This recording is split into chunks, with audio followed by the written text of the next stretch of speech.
everybody. Tonight we're going to be playing Call of Cthulhu instead of our normal D&D session.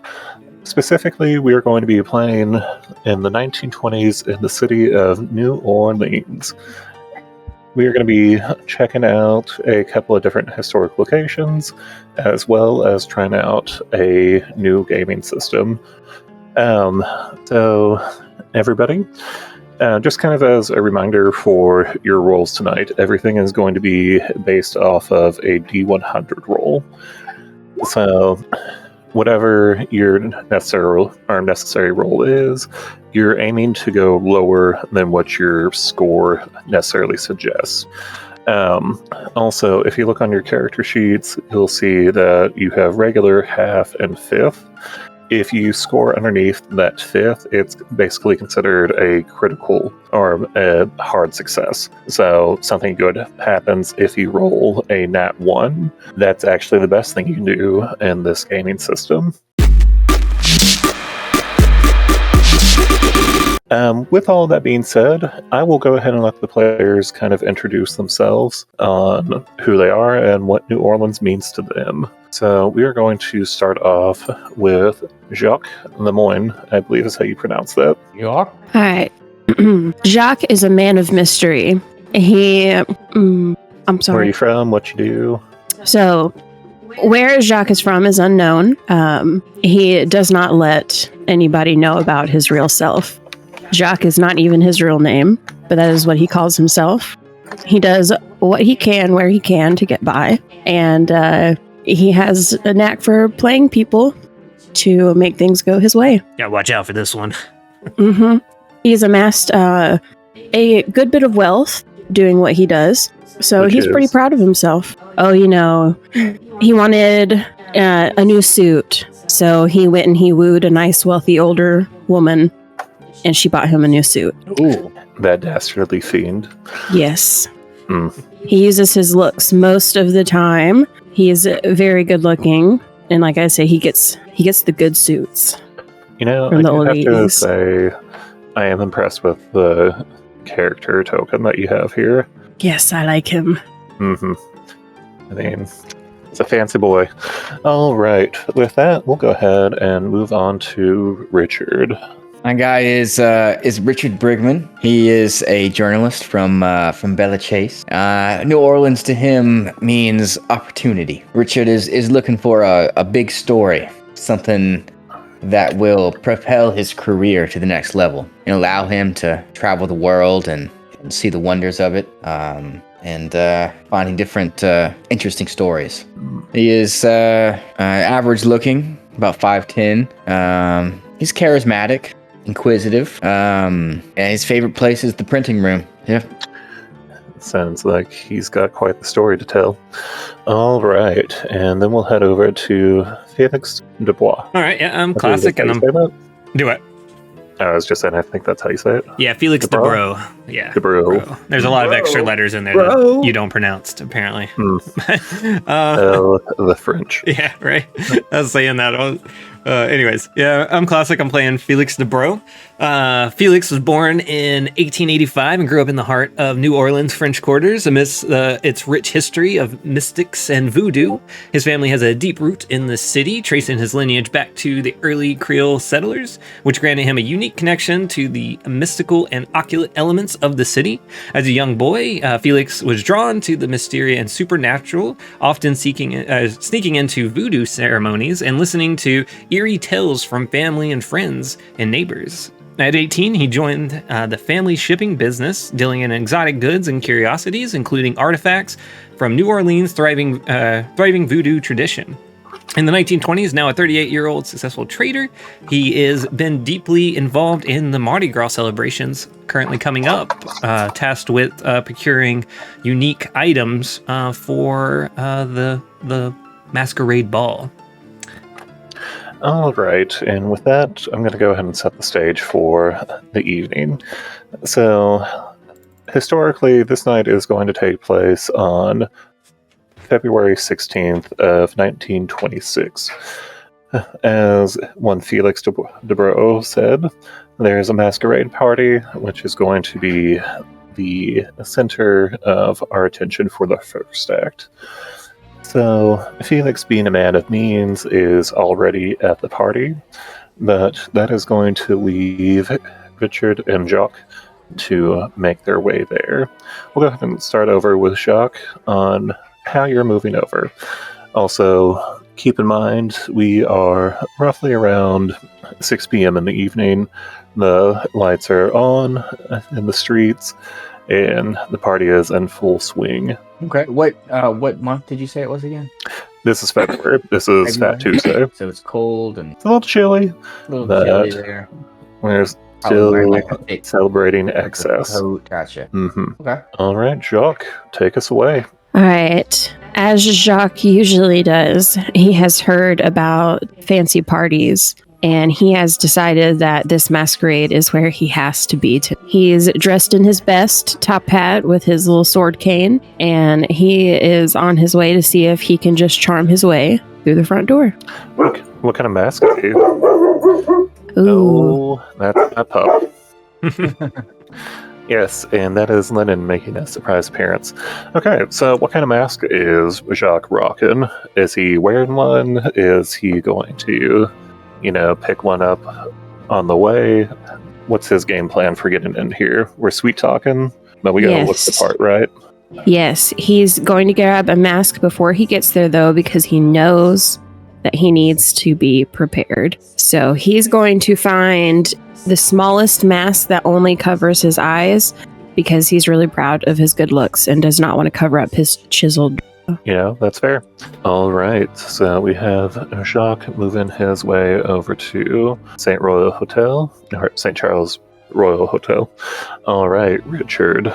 Currently, I have you working at the paper. You're in your beloved printing room, and you know that you have a story that you're working on. Go ahead and take us All right. away. All right. I know this masquerade going on downtown, and think I can get a really big scoop on one of these wealthy people. What are we looking for in particular? Some sort of scandal. Looking for a scandal. Something that'll really get a good headline. Running the tabloids over Really here. sell a lot of papers. Really get my name out there. So at this time, I'm going to the bathroom and I'm washing off the ink on my hands, and I'm putting my game face on in the mirror. I'm like, all right, you're a rich playboy. Your name is Richard. You are a playboy. I'm just psyching myself up. Mhm. You sure you don't want to go by Dick? All right, I am Dick, and I am a playboy. Dick the Playboy. Give myself a good slap on the face, calm my nerves. Take a shot of scotch that I keep at my desk, and put on my winter coat. Start walking down towards the hotel. What do I see? So, you see that the streets are filled. There are so many just party revelers out there. I mean, Prohibition is somewhat underway in parts of the country. This is the Big Easy. Nobody cares about any of that at the moment.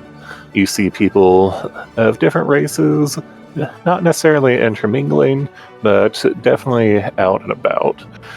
You Okay. have, once again, we are in the Jim Crow South. Not necessarily always ideal. That bitch is racist. Yeah, unfortunate.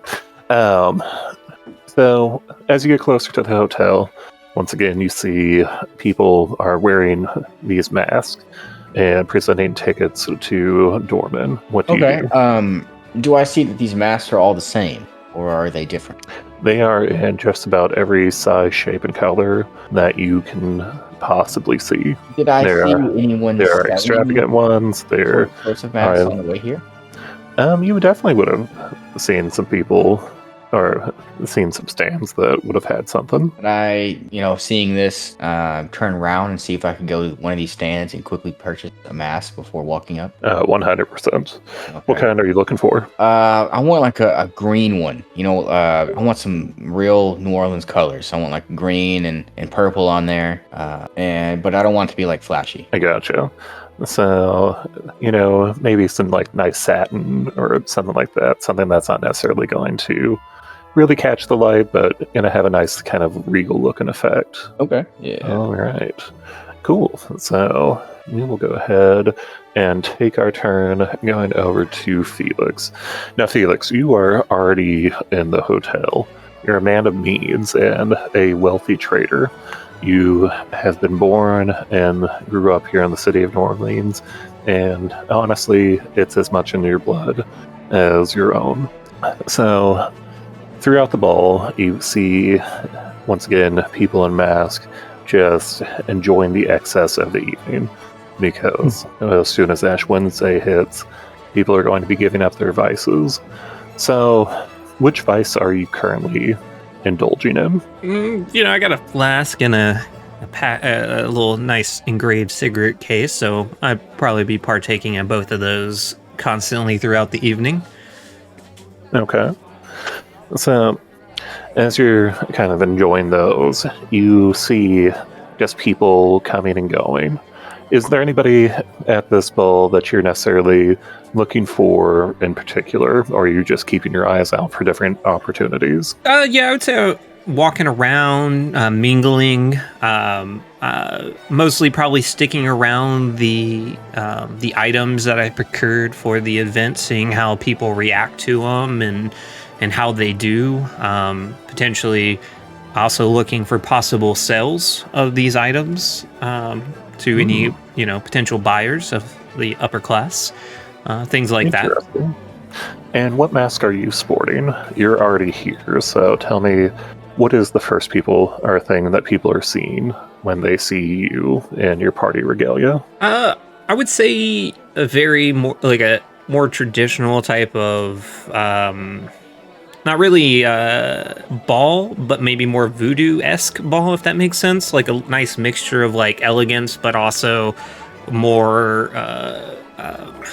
related to the voodoo culture that my character is obsessed with. So maybe some tokens or totems are serving as adornments on the nice press suit is kind of what I'm hearing. Yeah, essentially. Excellent.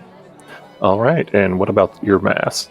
Are you going with like a nice skull, or how are you presenting? Yeah, it would be a mixture, maybe a skull or something like that. Something that's in between, like I said, of the ball, but also mixing with those voodoo-esque attire.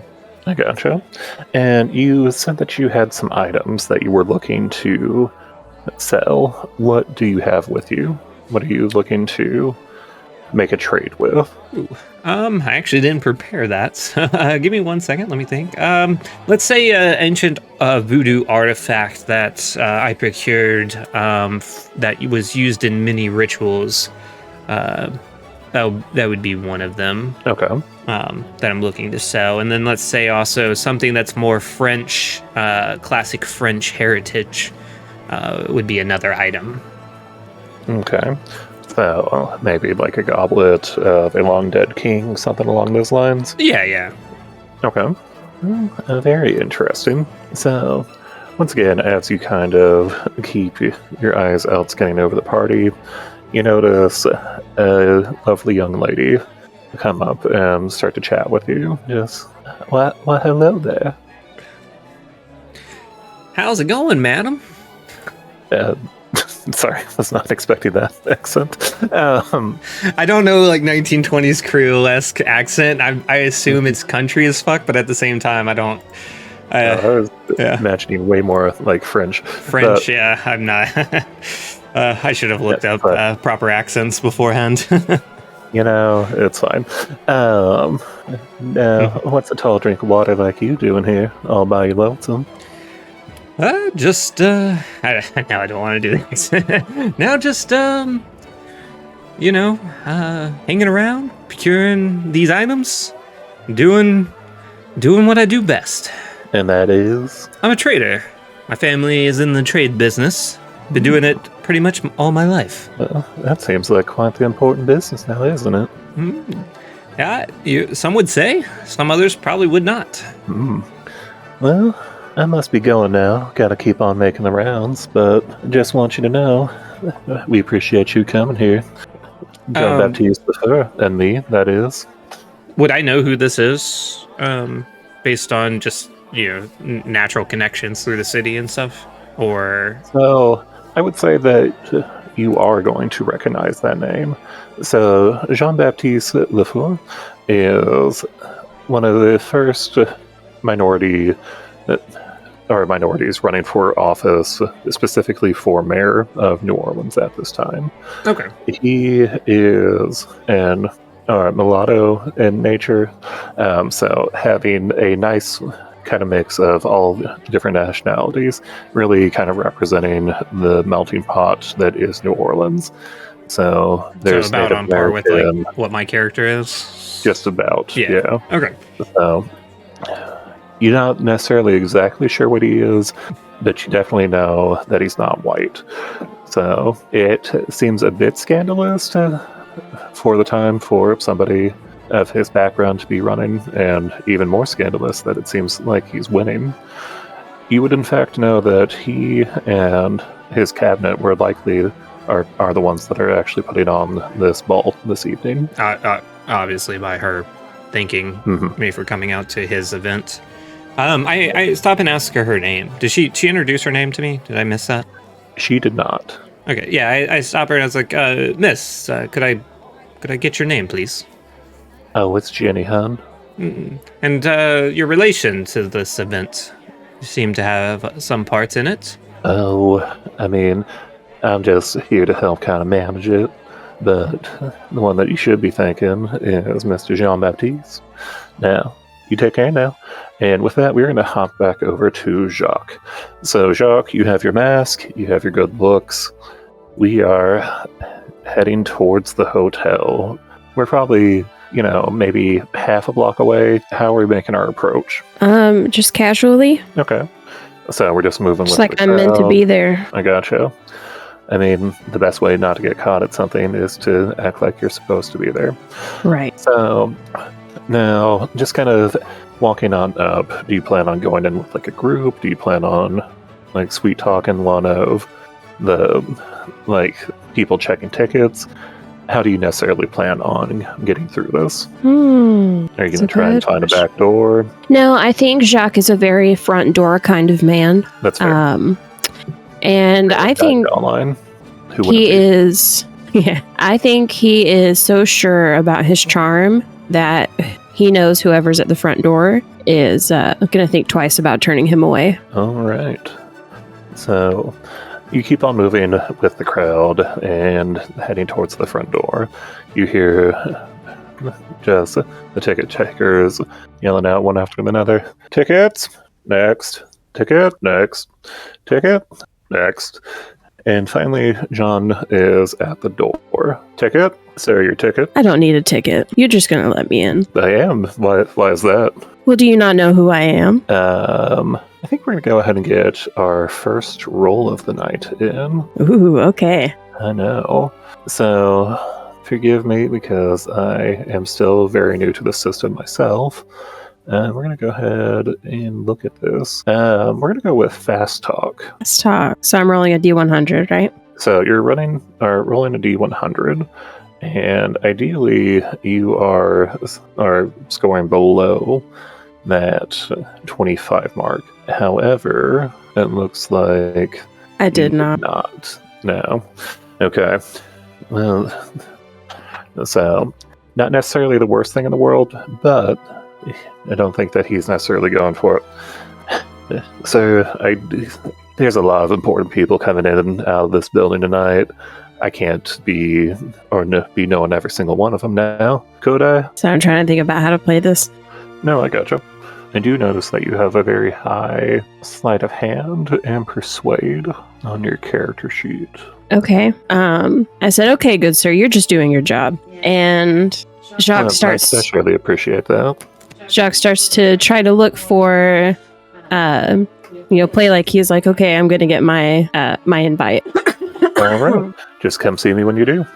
Okay, so Jacques has now left the line. He is standing out front, has mask still on, jaw still chiseled. Yes. How are we going about this? Still chisel. So It's I a think defining characteristic. Jacques is going to look around and either see if he can find somebody with an invite that he can slide said invite away from. Okay. Or if there's somebody else that looks wealthy enough that he knows he can, maybe slide in with. Cool. We're going to go ahead and do a luck roll. So your luck is 55. Let's go ahead and do a roll. Let's see. Oh my gosh. This is... Okay, so you're not necessarily seeing people that you can necessarily slide in with. However, you do notice that there is one fairly drunk gentleman that seems to have a ticket, but he doesn't look like the friendliest fellow. How would you like to approach him? Jacques is just going to play like he got turned away and he's, and he's just walking away, but he's going to slide by this guy and see if he can pickpocket. Okay, so we're going to go for a lefty net on him. All right. So that is going to take us to Taylor. You were rolling so high. I know. Why is this? No. This is one of the weird games where you're just like, no, I want the low numbers. Yeah, it's just switching it up. Just got to roll terribly always. Jacques is better than this. Okay. So you bump into the man, and, well, you don't necessarily lift the ticket. You do lift a couple of bucks. So you didn't necessarily come out wholly unfortunate with this. All right.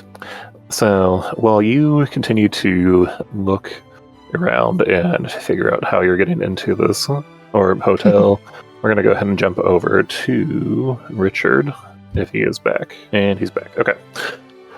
So, Richard, you just saw people going in and out.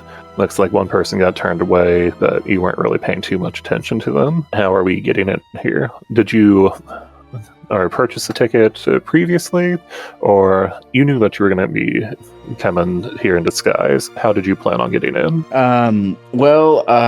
It depends. If the tickets were not like I'm not like a wealthy guy. If the tickets were like really expensive, I probably would not have bought one. But if they were like normal price tickets, I probably would have just bought one. Okay. I mean, I don't think that this is necessarily like super exclusive. Now, there is likely going to be kind of a VIP area where, I mean, you're likely to find one Felix Dubrow, but I would say that just getting into the event itself is likely going to be something that a man within your means is probably able to afford. Okay. So, while walking up there, I want to, I'm always listening around for the story. I want to be like listening for any talk from the other patrons walking up about anything interesting. All right, Richard. So I'm going to go ahead and have you roll as well. You're currently at a 55. Oh, damn. Like nothing interesting's going on tonight. Taylor, go ahead and add 10 points to your luck, by the way. Okay. You go ahead and do the same. So you should both be at 65. 65? Okay, so, I mean, while you make your way up to the hotel, it doesn't necessarily seem like there is any juicy gossip going on at the moment, but you're not necessarily deterred. You think, surely the interesting stuff has to be happening on the inside. I mean, that's where I think they're keeping all the booze, right? True. And that's where this candidate is maybe he's got the juiciest story of all. Oh, Jean-Baptiste? He seems like he is the life of the party, but we'll get to him momentarily. Okay. So you give the ticket taker your ticket, and you make your way into the hotel. Now, this thing is massive for the time. I am actually going to be pulling up a picture of what this hotel looks like for the time. Do I bring everybody over here? I think if you want, you can just drag and drop an image right onto this map. Oh, I have it set up in the thing. Zone. Okay, so everybody see the hotel now? Oh, yeah. Yeah. Okay, awesome.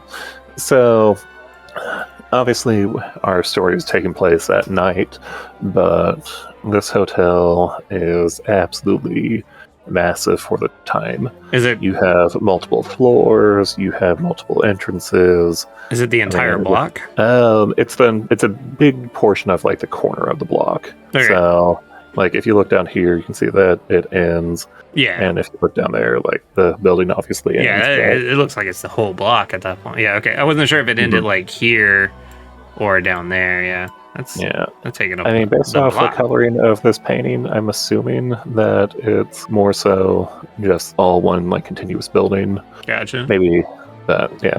So I'm gonna say that primarily like the party is kind of like the majority of the party is happening in like this kind of atrium area, but you also know that this thing is taking place on multiple floors. So, Richard, are you looking for anybody in particular or anything? I want to go find where the most people are. Okay. And just kind of walk around the outskirts and get like the lay of the land. See who is talking to who and like who's like the most popular people here. I gotcha. Now, I also have some jazz music going on if you want to join in on that stream through Discord. Is it on Spotify? It is. Ah, okay. Yeah. Thank you. Yeah, because I'll be switching around to some different things. Yeah, I want to... Let's see. I think I could do it and just not have it go to the stream, which kind of sucks that everyone won't get the ambiance, but at the same time, I'm not going to get copyright strikes, so... Well, they get their own ambiance. That's totally fair. The playlist is Mardi Gras Jazz Madness if people want to listen along. Yeah, I'm just joining you. No, I gotcha.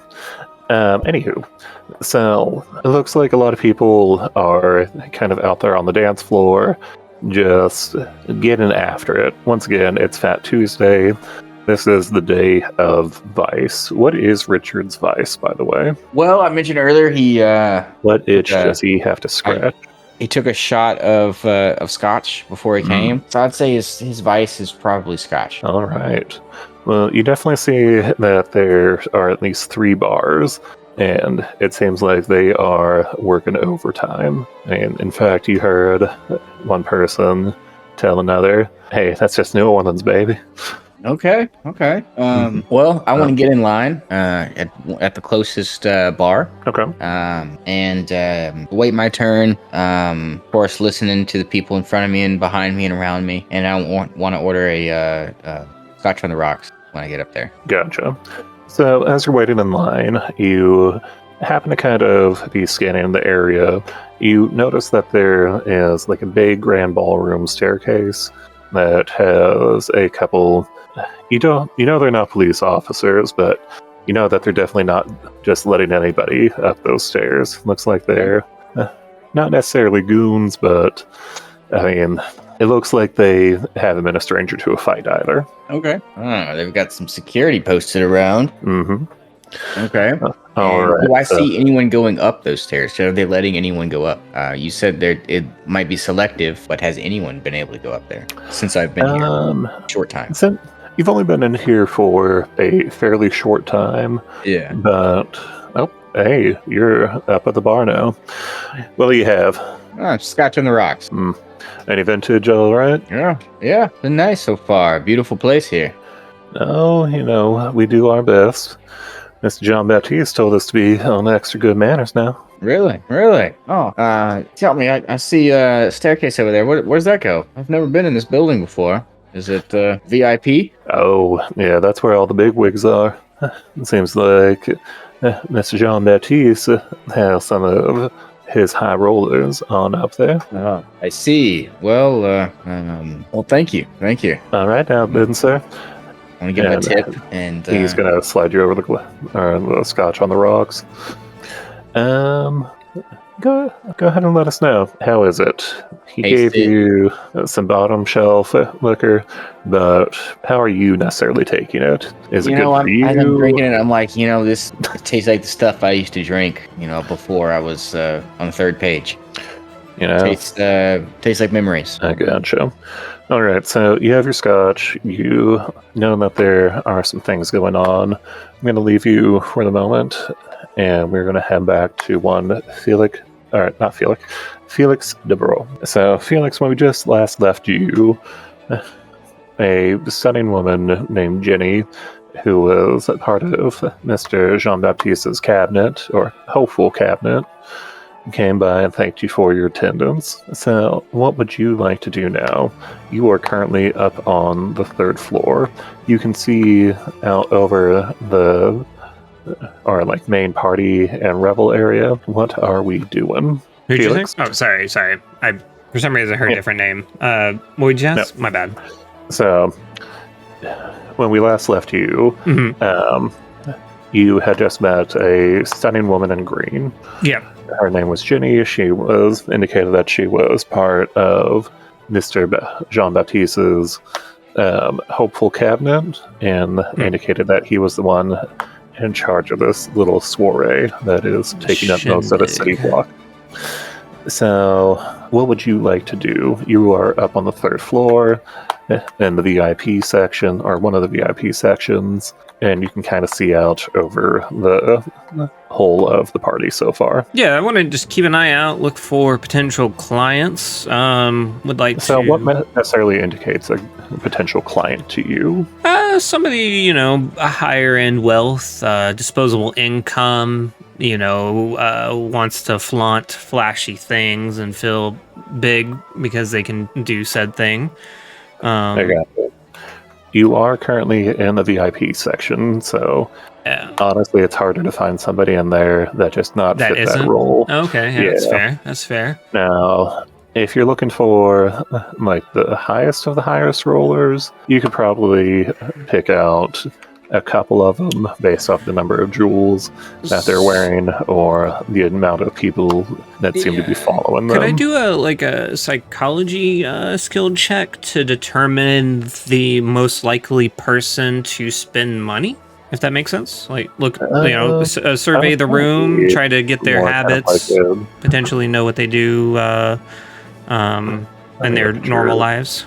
I assume most of these people are well known, right? I would say that they're probably fairly well known within the city of New Orleans. So I would say that this is probably going to be more of kind of like an appraisal check for you. Appraisal? Okay. Yeah. So you are looking to... that's a better check for me, so I like 60. That. Yeah. So below 60. Okay.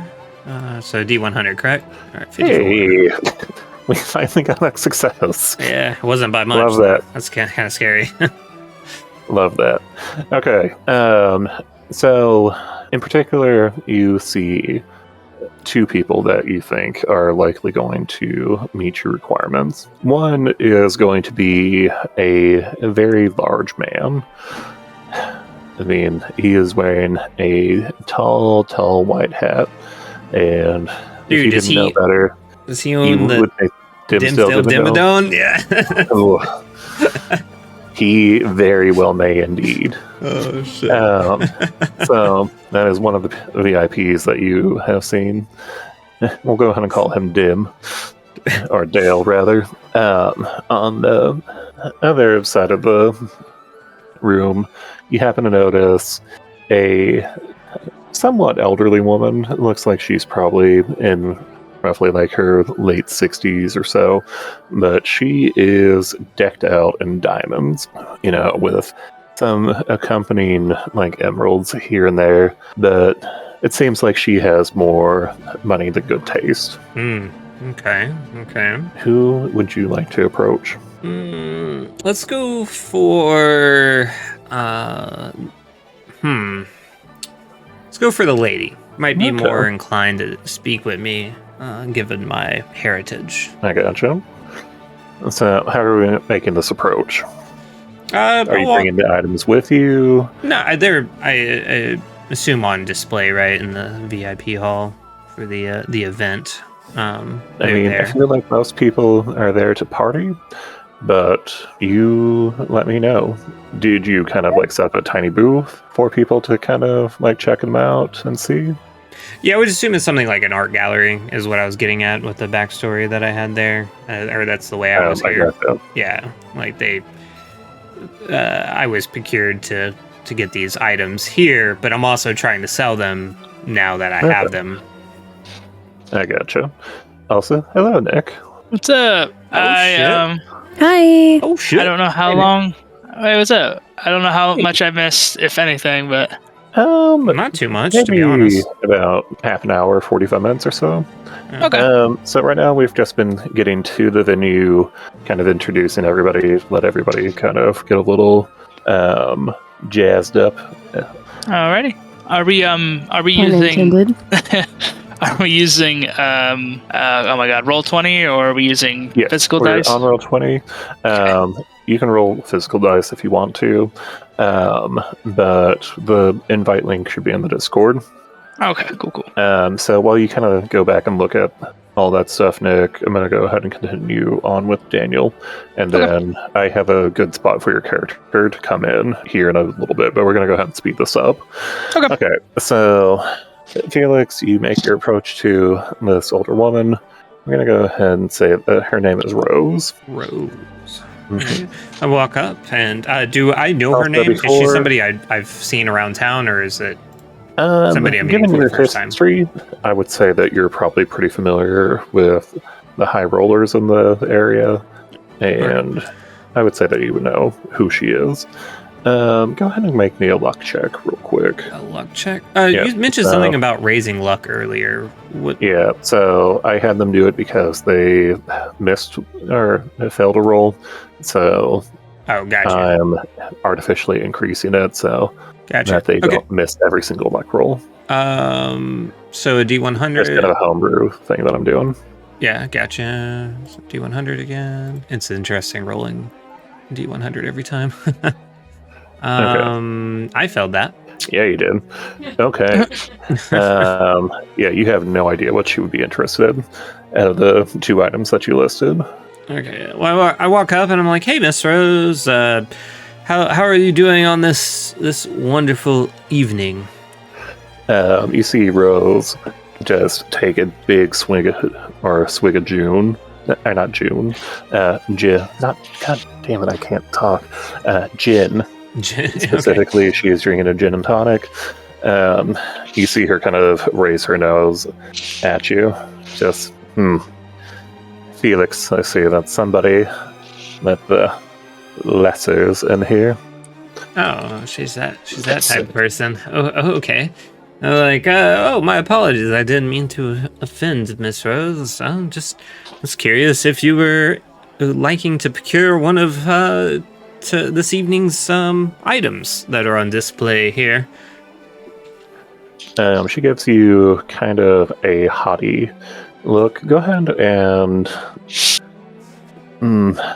what kind of baubles do you have for sale this time?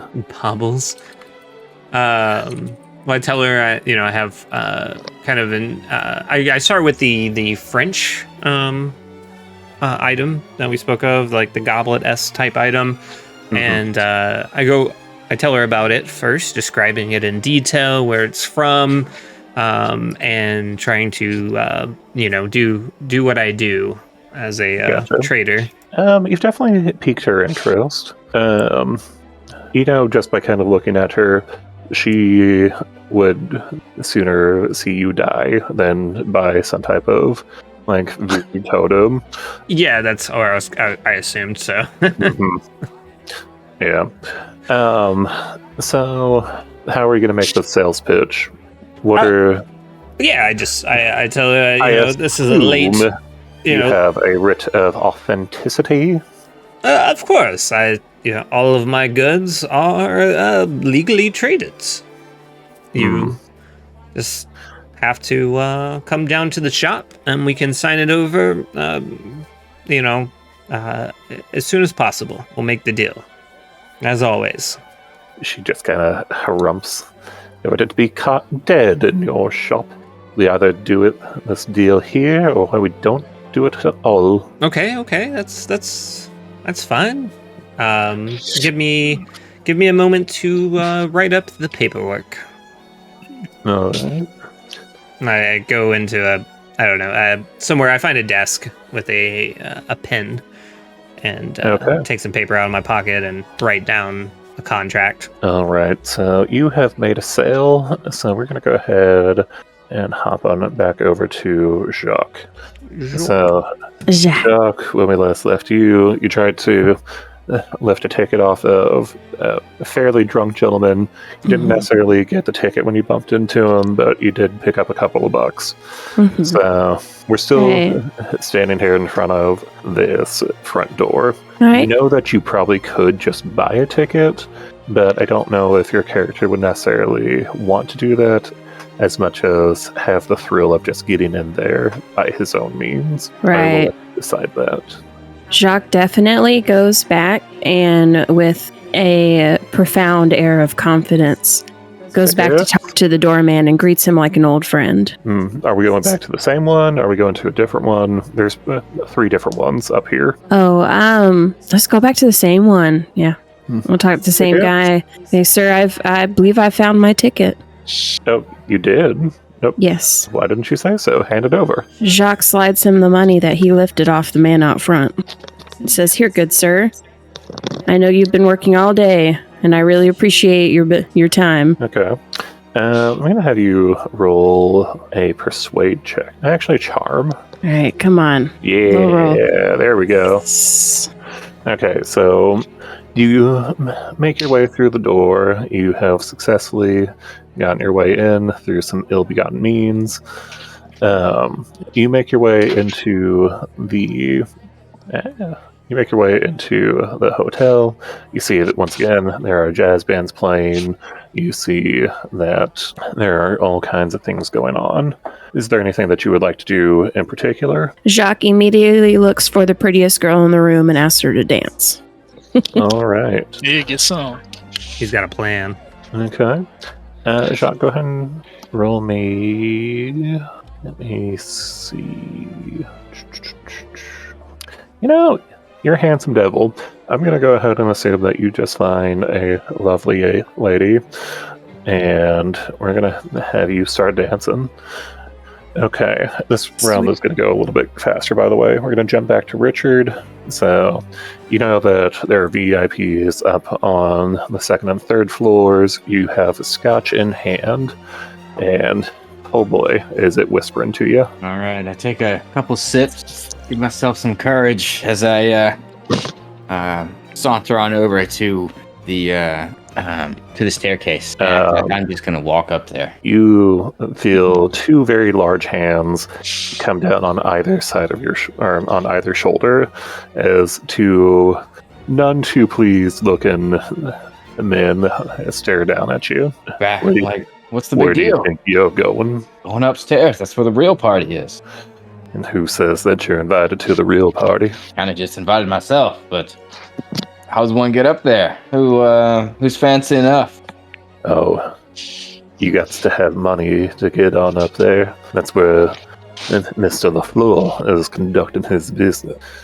Now, keep in mind, you are role-playing your fancy playboy. Yeah. I mean, if money is what you want, I can get you that. I don't, it's downtown New Orleans. I'm not traveling around with much on me. But after the party, I can make sure you get taken care of. Oh, we don't need the money, sir. It's going to be a political donation, if you will. Oh, of course, yes. I can come by in the morning and write you a check. All right. I'm going to go to have you roll a fast talk. Okay. So you are looking to get under a 65. Under 65. Okay, it's not too bad. Mm-hmm. Let's see what we got here. Oh, damn. Well, sir, I'm afraid we're going to need to have a little bit more of something in the fist rather than just out there in the bush, if you know what I mean. So, you want something right now? I know. I wish I could help you. What if I made it an extra generous donation tomorrow? I mean, don't make me go back home now. I mean, I already walked all the way over here. Okay. I'm going to have you roll luck one more time. You're looking to get under a 65 this time as well. Well, you see that they are now starting to get a little irate. So all right, I think you've been a little bit too much in your cups. Now, get before. All right, I see. Difficult. Maybe some of the other candidates might they give you a little push down the stairs. All right. You know, maybe they some of the other candidates might be more interested in my donation, but you two have a great night. they do not seem to believe that you have any money to give any candidate at this point in time. Okay. Cracking. Oh, it's fine. Okay. We're gonna head over to one Felix DeBro again real quick. So at this point in time, you've written up your ticket, you've handed over the goblet, you made a tidy little sum. Not as much as you might have hoped, but definitely still have some money in your pocket. Is there anything else you would like to do up here?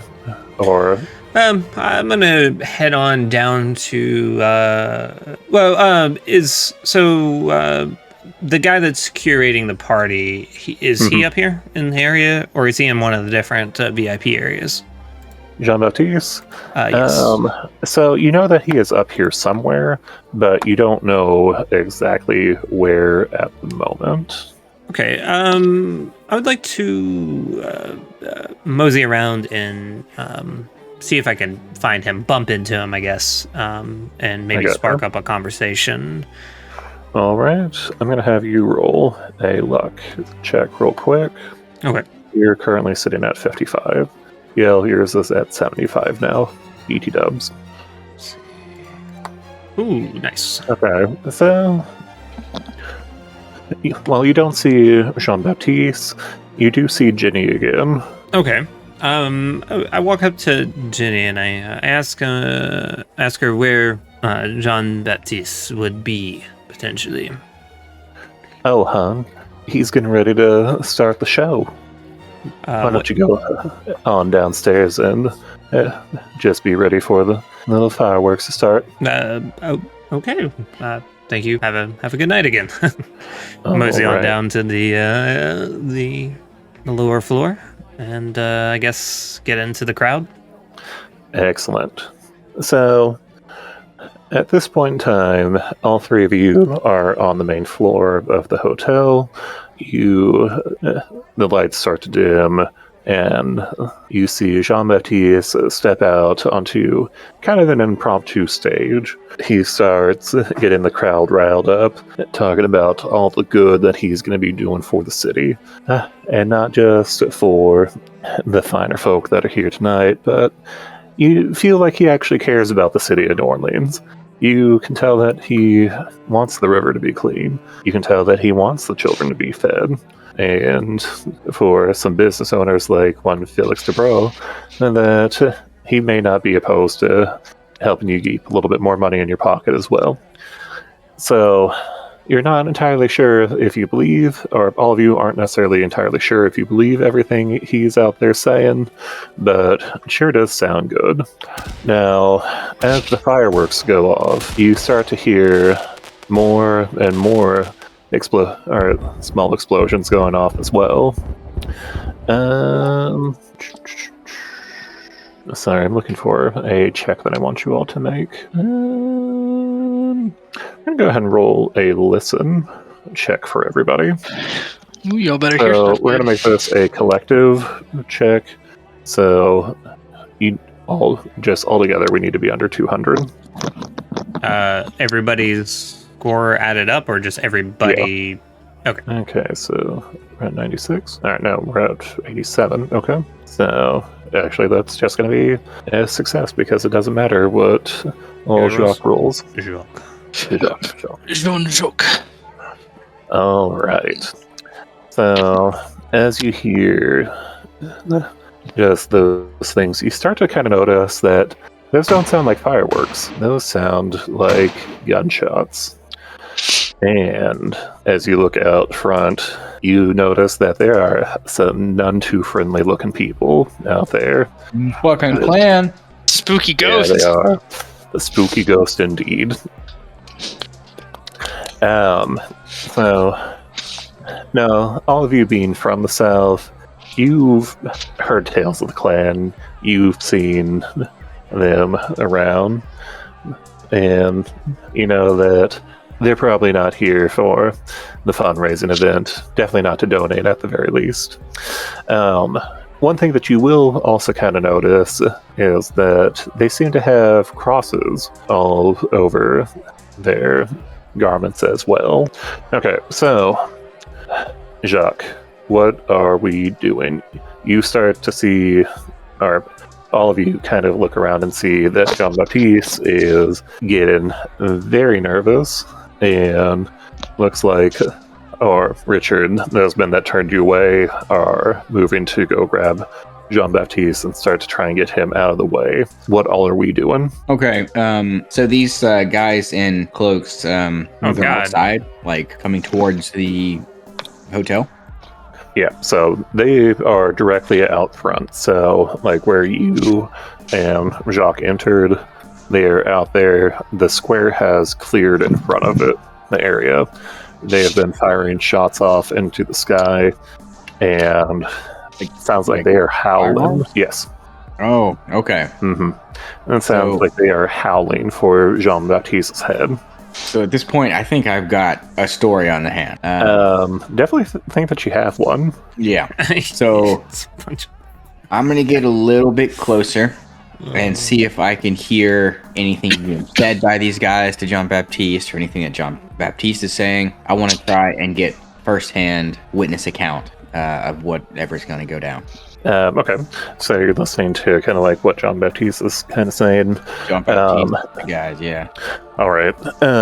So you hear Jean-Baptiste kind of like pull Ginny over to him, and you can't necessarily hear everything that's being said, but fuck, I didn't think that they would be here tonight is kind of the gist that you're getting.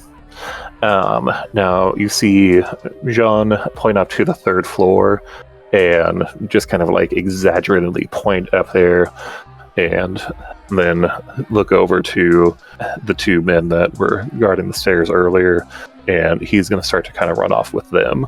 So Ginny is going up to the third floor. Jean-Baptiste is trying to make his way out to a side entrance at the moment. Felix, what are you up to? So I notice Ginny running upstairs and John dipping out, and also that there's a fucking Colt out on the front yard. Oh, they are definitely out in front of the hotel, causing quite the ruckus. Yeah. So I'm gonna get my, just be ready to get my gun out, considering my heritage and the fact there's a bunch of KKK members out front. That's entirely fair. And then I'm going to follow Ginny up to the third floor. Okay. So Felix, we're gonna have you roll a Constitution, just because Ginny is moving. You actually have no idea how she is running quite so fast in those damn heels, but she is trucking along. Damn. You have to beat a 40. On what again? Sorry. I'm having you roll Constitution. Oh shit. Yeah. I have to beat 40. Like I have to get over 40. You have to get under. Everything is under. Oh yeah. Okay. Yeah. I was gonna say mine's 40. Okay. Keep forgetting that. I don't know. All right. So you know that she's going upstairs. You know she's made it past the second floor, but you don't necessarily see everything that she necessarily does up there. Okay. Damn. Okay. So we're gonna go ahead and roll on back to Jacques. So you've seen Jean-Baptiste take off over to one of the side entrances. You saw Ginny run upstairs and saw a lovely mulatto man running up after him, or running after her as well. What are you, or who are you necessarily going to do, or what are you going to do? Jacques is definitely intrigued by what has started to unfold. Mm-hmm. And he is going to stay in the shadows, but follow closely behind the girl and the man running away. Well, they are full tilt heading upstairs at the moment, so I don't know if you're necessarily going to be able to stay in the shadows. Oh, okay. Okay. Mm-hmm. Now, you can definitely stay in the shadows and kind of watch like how far up you think that they're going. Yeah, he'll do that because he definitely wants to follow and see what these two are up to. Okay, and then heading over to Richard. So, as you were kind of listening in on Jean-Baptiste, you saw him heading out with the two bodyguards. And as they make their way out of the are trying to make their way out of the side door of the hotel, you hear a few more shots ring, but these sound a lot closer. You hear the thud just though of people getting shot in the chest. Did it come from the direction of Jean-Baptiste, where he was running? It did. All right, I want to run in that direction. Okay. Are you going full tilt? Are you checking your corners? How is this necessarily going?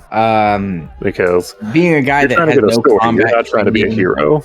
Yeah, being a guy that has no combat training, I am not like trying to get up in there and get involved in that shit. But I do want to like peek around and see what happened. Like, did Jean-Baptiste just get shot? Did he die? See if I could get a look at who did it, and then maybe get the fuck out of there. Okay. So you got to look at this one man's face as he's walking over to a Jean-Baptiste. You see Jean-Baptiste just kind of sitting on the floor, looking at his bodyguards as they both have holes in their chest at this point in time, while clan members are barring one of the exits. And you just kind of hear him say, or this unknown man say, "You thought you could rise so high. Don't worry. We know where you came from. We know what's in your blood. And we got plans for you." So you see this unknown man. He, at this point in time, has his hood off, so you can see his face. What would you like to do? You don't recognize him, but you definitely think that you could probably go with a police officer description if necessary. Okay. At this point, I want to turn around and start running back to where I was, and I want to start yelling out, Jean-Baptiste! Help Jean-Baptiste! I want to scream out for any more of those like bodyguards that might be around, or anyone in the crowd that might be a hero. I don't know. I gotcha. So as you kind of head back out to like the main, you see that the clan is just all in there. It is pandemonium. They are just raising all kinds of hell, just being absolute bastards. If they suspect that somebody has even an ounce of something in them that isn't white, they're going after them. Okay. What about Graham? I'm going to say that you do happen to notice a man like over in the shadows. It seems like he might know a little bit more of what's going on. All right. I want to try and run over to him amidst the chaos and be like, Jean-Baptiste, he's in some shit right now. Jacques, you just saw this bewildered man run up to you, yelling out that Jean-Baptiste is in some trouble. You've been quietly observing what's going on and staying the hell out of the way of the chaos that is unfolding. I mean, being a product of, let's say, less than savory moral things, you're not unfamiliar with violence, but this seems wanton. Jacques? Yeah, sorry, can you hear me? Jean-Baptiste, he needs help. I guess, yeah, Jacques definitely helps. Okay.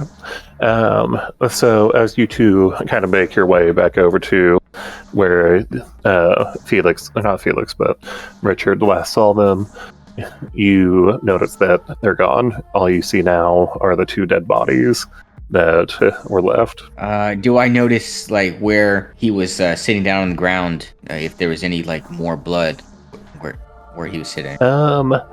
So you do see two distinct blood pools, and it looks like somebody had tried to do like a little bit of first aid, but it was just coming out too fast. There was no hope. Okay, but no third blood pool. Okay, so as far as you can tell, you don't think so. Okay, he was just right here. These fucking clan members were all around him. Mm-hmm. Where could he have gone? I look around. Is there like? Well, there was a door that like they must have taken him out the door. So, as you are looking around, you also notice the body of one of the clan members as well. He got one of them. All right. Someone did. Are the two bodies of the security guards still there? Yes, they are. So, you are now surrounded by 3 dead bodies. Okay. I want to... There's a good, 20, 30 feet in between them, though. I want to... The pair and then the single. Search the bodies. And I look up to my new friend. I'm like, search, see if they've got anything for protection. You both find some snub-nosed pistols on them. All right, I pocket that. Is there? There's how much 2 of them. ammunition? I'm gonna say that there are 4 rounds each. 4 rounds each. Okay. The 2 spin shells are. Put one in my big coat pocket, and I give one over to Jacques. Here. Jacques admires the beauty of it and puts it in his pocket. Okay. All right. So we're gonna hop back over to Felix real quick, and so Felix, you finally make your way up to the 3rd floor, and you don't necessarily see where Jenny went, but you think to yourself, I better go make sure that my wares are safe. It doesn't seem like this is a good place for me to be, especially with all those ignorant fucks down there. Fair enough. All right, and as you make your way over, you notice that there happens to be one very specific item that's missing, and not the one that Rose just bought. All you do, though, you do see her laughing her ass off. Is well, serves them right. All right, my Felix contemplates in his head shooting her just because aggravation, but he's not gonna break his status in the city by doing something so reckless. So he ignores her. And I guess tries to investigate as much as he can to figure out where his item went. Well, you don't necessarily see like a blood trail or anything like that, but you are smart enough to kind of piece together that if somebody took off up here directly and you have something missing, that 2 and 2 might equal 4 here, and you suspect that Jenny probably came up here to go grab one of the items that you were holding on to. All right. Well, I guess I'm going to try to figure out maybe what direction she went in, and then pursue her to get the item back. Okay.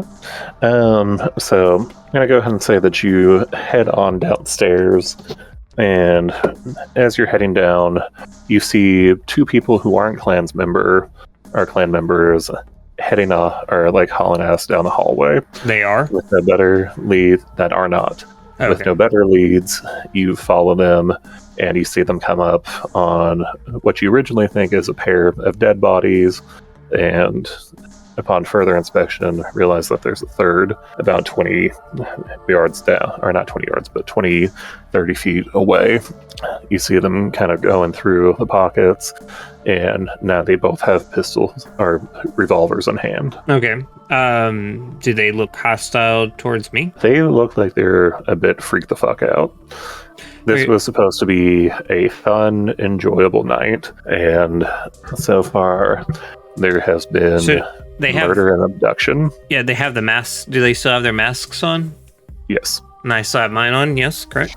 Yes. So I walk up to them and I'm like, hey, are you guys, attendants of the party? I will let Richard and Jacques answer for themselves.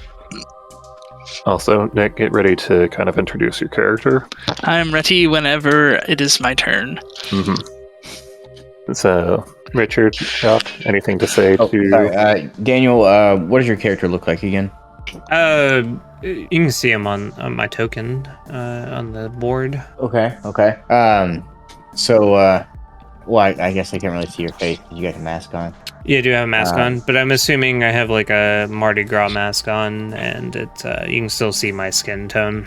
So, but I'm looking up, and I'm holding on to the pistol that I just put in my pocket, and I'm like, "Shit night, right? We might want to get the hell out of here." Yes.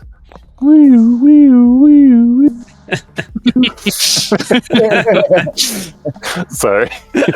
The best way to bring it in. So by this point in time, it looks like the clan is trying to kind of make their way out.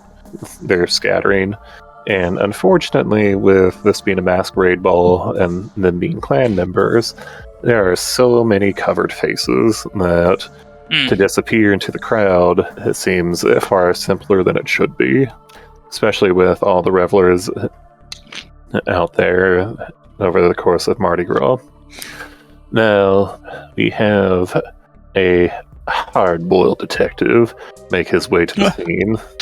Well, I'll let you go ahead and introduce your soft-boiled detective named John Sick. John Sick. All right. So a 34-year-old, relatively maybe like a 6'1", just your average build guy walks in with a trench coat and like a detective hat on, and he is smoking a bubble pipe. And he walks up. Did he see the dead bodies or no? You tell me, are you coming in the front door? Are you going in a side door? How are you entering this situation? Because it is still developing. Okay, so there's a bunch of Klansmen at the front door. Because you're soft-boiled, but you want to be hard-boiled.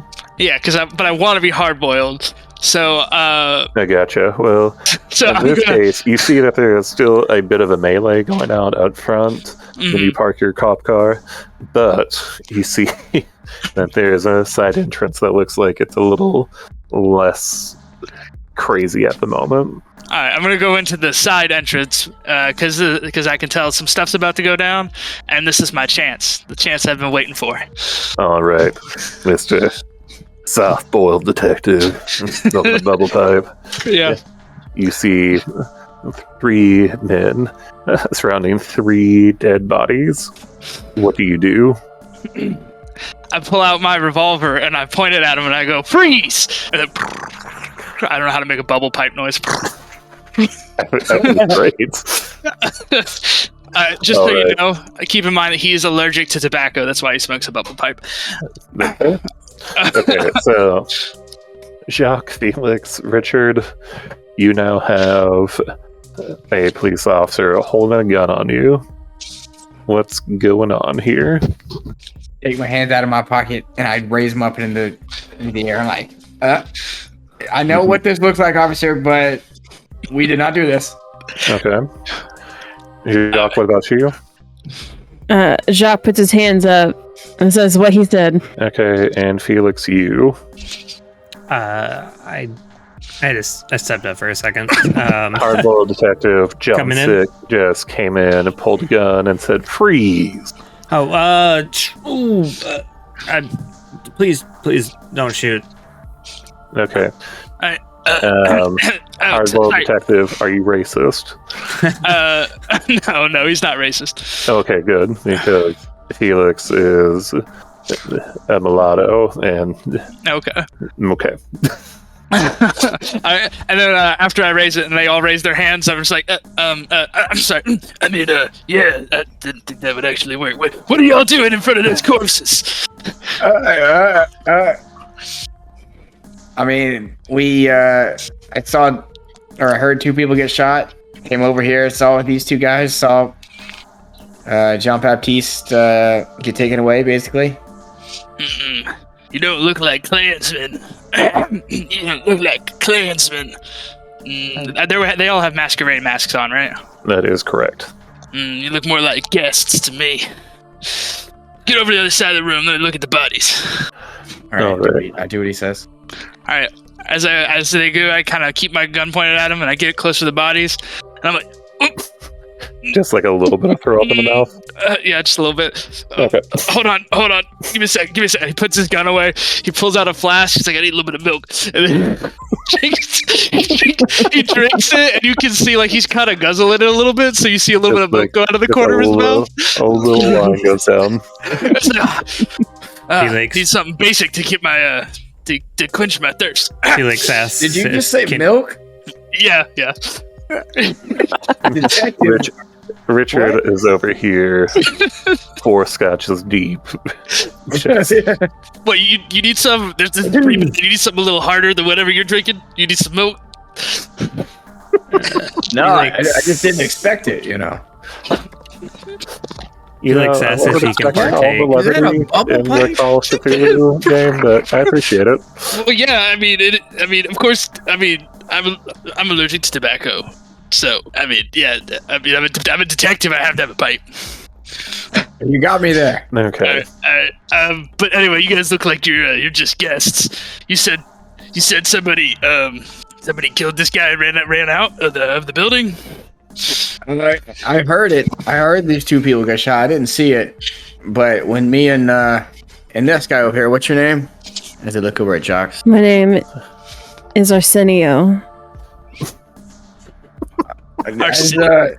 Me and Arsenio over here came over and we saw these two dead bodies, and before I saw Jean Baptiste, one of the candidates. Jean Baptiste. He was surrounded by Klansmen. It looked like the Klansmen shot these two guys and then took Jean Baptiste. I got a good look at one of their faces. Okay, gosh. Luna's like up in my grill. Luna, go. Oh, I understand that problem. Luna made himself very well known on stream earlier. Alright, said Jean Baptiste, he's been shot. Oh shit. That's shit, that's pretty bad. I don't know if he's been shot, but he's definitely, taken. He's gone. Hold on. He reaches into his coat pocket very abruptly without thinking that about the way it looks, that it might look like he's reaching for a firearm, and pulls out very quickly and rapidly a detective novel. Looks like volume 7, and he starts flipping through it. He's like, Felix is on guard during this situation. Yeah, I don't even notice that he's on guard. I just keep flipping through this little novel, and I'm just like, it says, and he quickly stuffs it back in there, looks around, looks at you guys, like, hopefully you didn't see him, and then he's like, it seems like we're gonna have to follow him. We gotta look for clues. Don't touch the bodies. You guys haven't touched the bodies, have you? Yeah, we kind of have. Shit. I don't think you guys did it, but you kind of makes you guys look like a little guilty. I'm just saying. Okay. I'm going to jump in at this point in time. So, after checking your notes and your, let's finger quotes, novel, you realize that you should probably get one of these bodies down to the morgue, and particularly the one on the group, or the one who attacked the group, the party. You might be able to find some more information. It's also not a bad idea to get Richard over there to go make a description of that one guy's face. Okay, but we should probably get out of here because there's a bunch of Klansmen literally shooting up the place, right? Yeah, I would prefer that personally. Yeah. So, skedaddle. At this point in time, you all hop, or you get the body, you hop in the police car. We're gonna go ahead and say it's. Wait, do I have a police car? Yep. I thought I was gonna be. I was gonna just have a bicycle that I went everywhere on. Just for we you. are speeding this up a little bit. Okay, fair enough. So we're gonna load up the dead Klansman's body into the back of the police car, and we're gonna make our way over to the police station. Sick. And did I actually choose a place for the police station? No, we're gonna go ahead and just say it's City Hall. So it's just down the street a couple of blocks. Oh shit! Okay. Okay. So, I'm just the first responder, I guess. You're just that good of a cop. Oh, okay. I don't drink alcohol. All the other cops are drunk. Exactly. Everybody, there it is. Mardi Gras, and everybody else is fucking plastered. You got that milk power. Yeah. I got real strong bones. God, your bones are so goddamn strong. So good. Okay, so you all get to the police precinct, which we're just calling City Hall. So, sorry, I have to go to my clues page. So, they're going to go ahead. Nope, that's not coming in until later.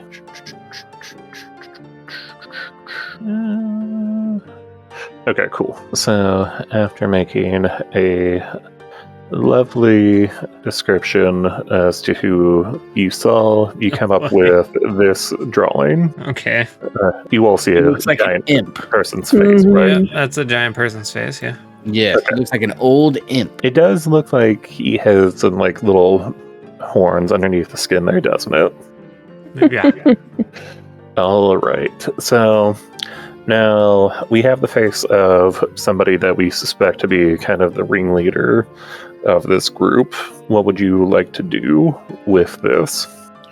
You are in a station filled with different investigators and cops. Surely somebody knows something.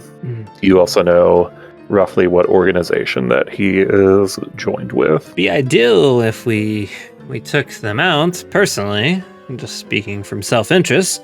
Totally fair. But we gotta go find out who this person is. How would you like to go do that? I look at the detective. I'm like, Detective, did you find anything on the body, on the Klansman? And at this point, I've got like a notepad out, and I'm like writing down everything that I saw tonight and witnessed tonight, and get ready to write down quotes from the detective. I gotcha. So I do have an autopsy report for later in the story.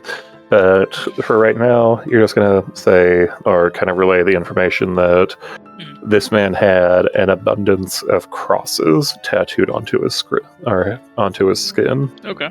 Is this Like, me well, saying this, or somebody telling us? We'll go ahead and just say the mortician is Okay. Cool. letting you know. It looks like there are well over 30 crosses tattooed onto this man's body. So it seems like he was fanatically religious. When what's your character's name again? Richard. When Richard pulls out his notebook, I pat myself down looking for my own notebook and pen, and when I realized that I forgot to bring one, I ask if I can have a couple sheets of paper from Richard's notebook. I look at him oddly and rip out a couple sheets from the back and hand them to him. Yeah. Oh, thanks. I appreciate it. And he pulls out a I don't know, I guess just a pen or a pencil, whatever is normal writing utensil back then, and start scribbling down whatever I think is important. I assume that pens are around back then. I don't exactly know, but that's what I'm hoping. Probably some form of pen, because like quills and shit exist, so surely. I was hoping that there would be something a little bit more self-contained by the 1920s, but yeah, I do not know.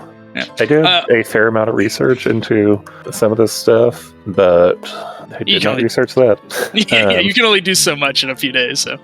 Yeah. All right. Okay. Also, just kind of quickly recapping what you heard the man without the hood on say to Jean-Baptiste. You remembered him saying something about, I know what's in your blood. We didn't we didn't find his body. That form, like, I know what's in your blood. Mm-hmm. We've got plans for you. Did you think we'd forget about you? Did you think let you rise so high or something like that? Something along those lines. Yeah.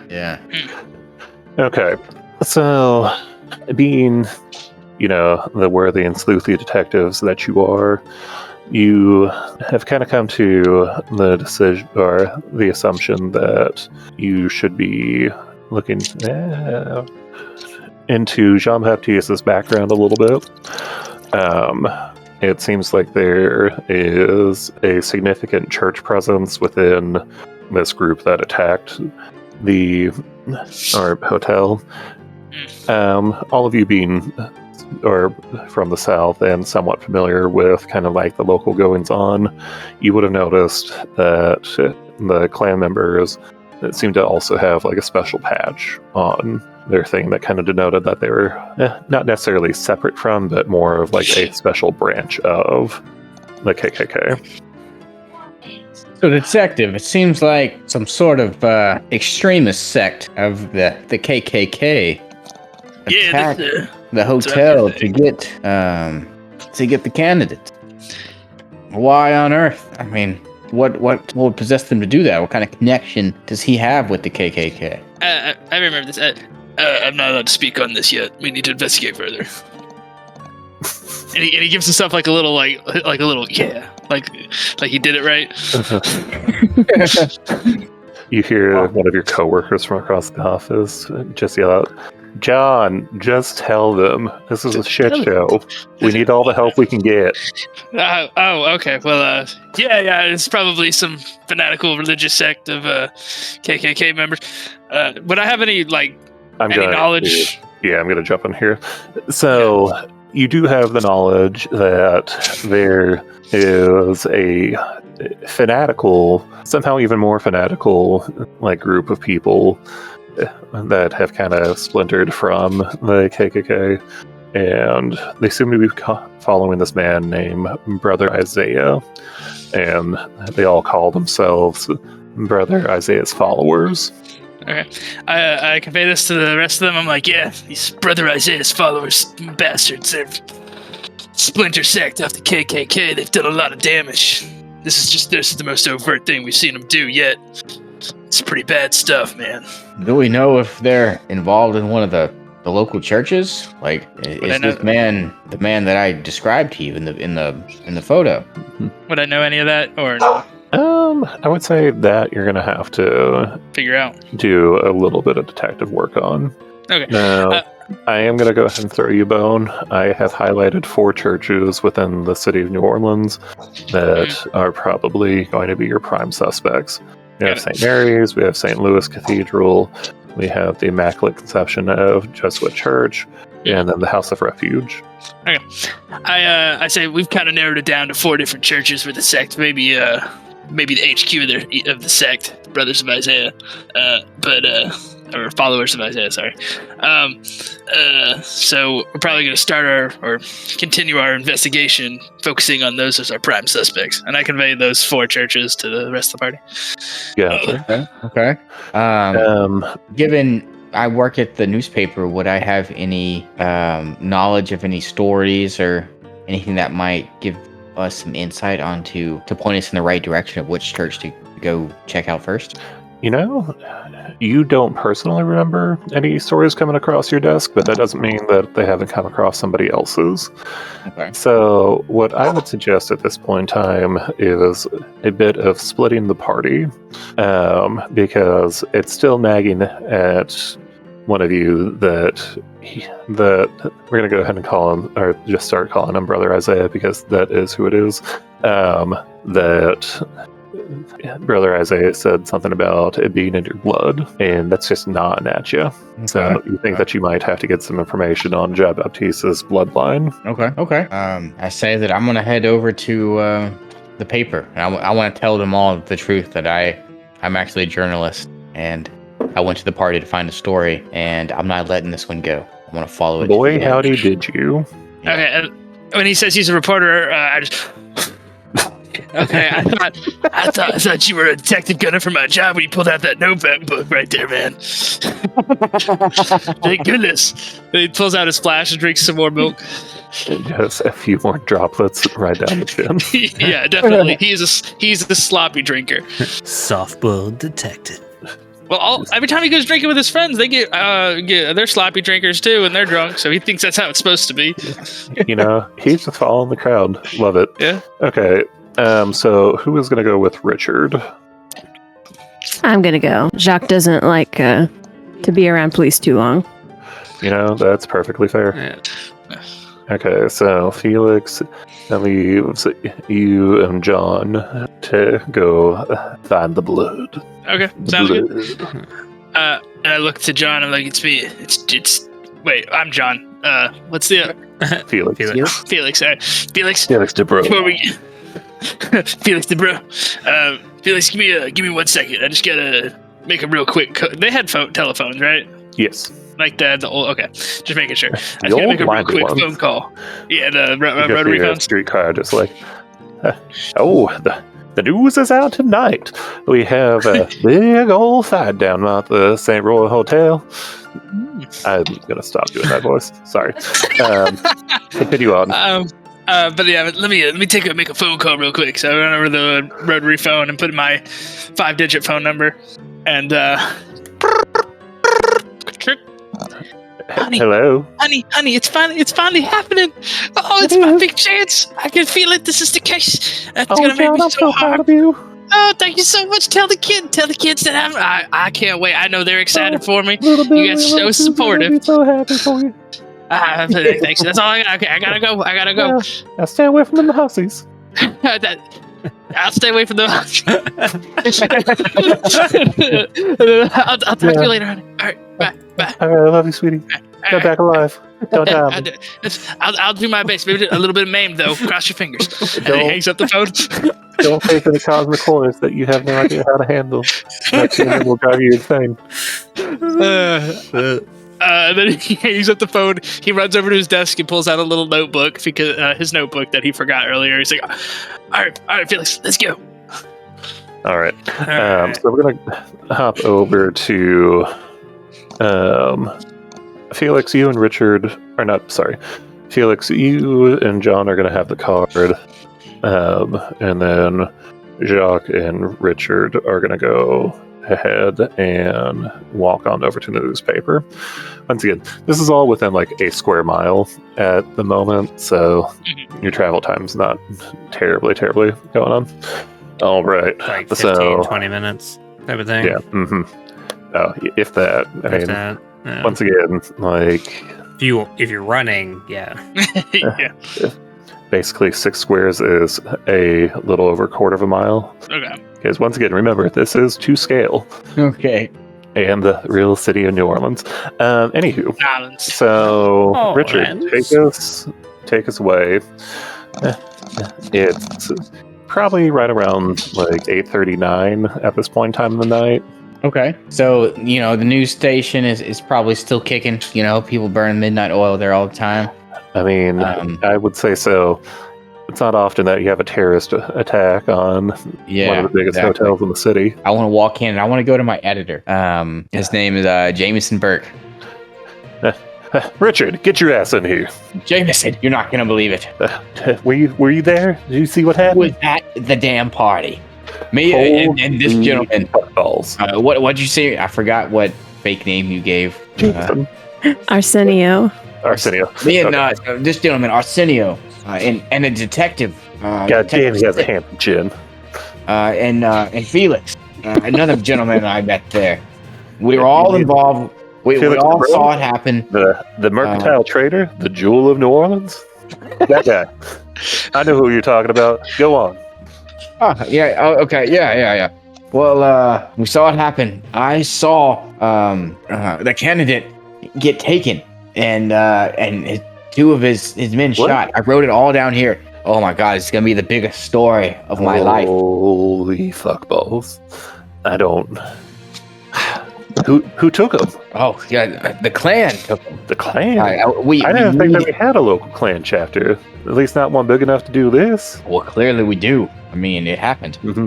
You sure it's not They something swarmed into the hotel. a specialized version Shot of the them? place up. Some Shot a bunch of splinter people. group? You know, Possibly?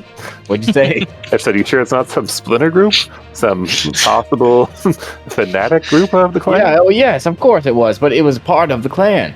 Oh, okay. You know, it was a religious, So it's like extremist Klan, sect but of shittier. the Klan. Yeah. Yeah. It was not the full Klan. That would be terrible. They're like 5 million strong now, from what I hear. I mean, they are truly a blight across the country. Yeah, absolutely. This resurgence of them is awful. Clearly, I mean, we got these extremists rising up. Good thing shooting that up this will never hotels. be a problem in the future. And we got to find out information on their leader. Found out his name. Well, what's his name? Forgot his name. What'd you say it was again? Brother Isaiah. Brother Isaiah. His name is Brother Isaiah. I described him for Detective Sick. He's got a drawing of him from my description. He's looking into it as well. And then Jameson looks over at Arsenio. He's just like, did you see all this too? Everything that our ace not detective, but reporter saying true? Also, might I say, damn fine jawline. Have you done any modeling? Oh, I've done a little bit here and there. You're not the first one to say. Mhm. And yes, everything he's saying, unfortunately, is the truth. Then I Damn can racist. Bounce a quarter off that chin. Oh, you want to try? You see just like a little bit of drool kind of. He's like, no, I got work. Emily, as he calls out to his secretary. She runs and just, what is it, Mr. Jameson? It's a madhouse out here. Go get Tom. He's the one that deals with all the religious crazies, isn't he? Yes, sir, right away. So Emily runs off to go find the reporter, Tom. Jameson looks back over at your chin. He's just like, damn, is that thing made of granite? Just looks so strong. Clinches just a little bit more. Make it more sharp. Just, Oh, right. Richard. What else could you tell me? Why'd they go after Jean-Baptiste? He said something along the lines of this brother Isaiah said this. We know what's in your blood. You didn't think you could rise this high, and we wouldn't forget about you. They seemed, like they meant business. They killed 2 men right in front of me. It was so close to me. Damn tragedy that this is happening. Yeah. You would think that after the Civil War, we'd be able to get over some of our differences, but it turns out some people just like to hold on and hold on. True. Yeah. I mean, reason I came here because we really got to find out some information on this brother Isaiah. Oh, Mr. Jameson, I got Mr. Tom here for you. So you see, older white man kind of stumble into the room. Just, Jameson, what's all this about? Why'd Emily come into my office all in a huff? Oh, Tom, these 2 fellas got a damn question for you. You, of course, know Richard. Then, right over here, this fine hunk of a specimen of a man with a chin that could split God's eyes open. Just Arsenio. Have you ever heard a name so damn good? Arsenio. Sorry. Incredibly uncomfortable in the office at this point in time. Back up just a little bit. I apologize. Oh, Jameson was sexually harassing you. Oh, okay. Yeah, no, Jacques all for it. It was verbal. All for it. Mind you, it was unpleasant. Oh, was it? Oh, okay. Mhm. So that's what it is. Normally, he's not gonna turn away any. Oh, it's all compliments. But yeah, Right. that's where we're at. Arsenio says, "Yeah, thank you. But let's get back to the task at hand now, sir. You're getting a little too thirsty over there." Fine. I bet you could split a nice chunk of wood with your hands and an axe. Sure would Yes, like I to do can, that. sir, but I'll show you about that later. Be sure that you do. That might be front page news. Oh no. Anyways, Tom was just like, "Can we please get out of this office?" Emily was just like, "I wouldn't mind seeing them." Anyways, but He winks over at Emily. you see just the eyes lashes flutter a little bit. So Arsenio, Richard, and Tom all head over to Tom's office. All right, what's going on? I can't get any work done with that man yelling. Seems like he's doing cocaine or something. More than what the Probably. doctors prescribed to him. Well, we need to get some information about this brother Isaiah, part of this religious extremist group. You just hear him like drop a pencil.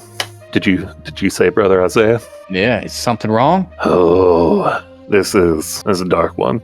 Now, keep in mind, I haven't been in contact with these people directly, but there's some bad news. Really? What kind of bad news? I get up my pen and paper and I'm ready to go to write again. I mean, you didn't hear this from me, but I think that they're trying to bring about the end of the world. End of the world? Are you serious? As a heart attack. It's a little more serious than a heart attack. Right here in Louisiana. You know how these crazies get. They get so caught up with one train of thought. They started reading about the rapture, and they think they can start it. My God. Well, whatever they're cooking, they've got John Baptiste wrapped up into the middle of it. I wonder why. I do too. They said something about his blood. What's his lineage? Do you know anything about John Baptiste? Oh, I mean, a little bit. I mean, I did some research here for the paper, but I can't necessarily tell you at all.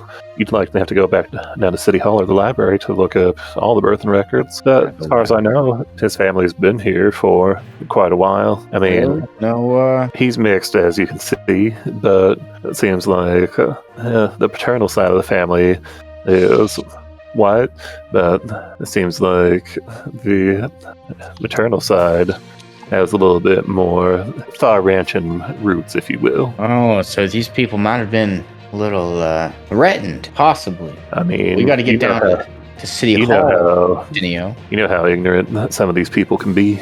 Yeah, we got to get to City Hall and to the library, Arsenio. We got to get some research done. get back to the detective what we find. All right. So this is more lore keeper to players at this point in time. Technically, you guys were supposed to be asking about the churches from this guy, but Oh, okay. that's fine. Do you guys want to go back to the churches and let Felix and John go to City Hall since they're already kind of there?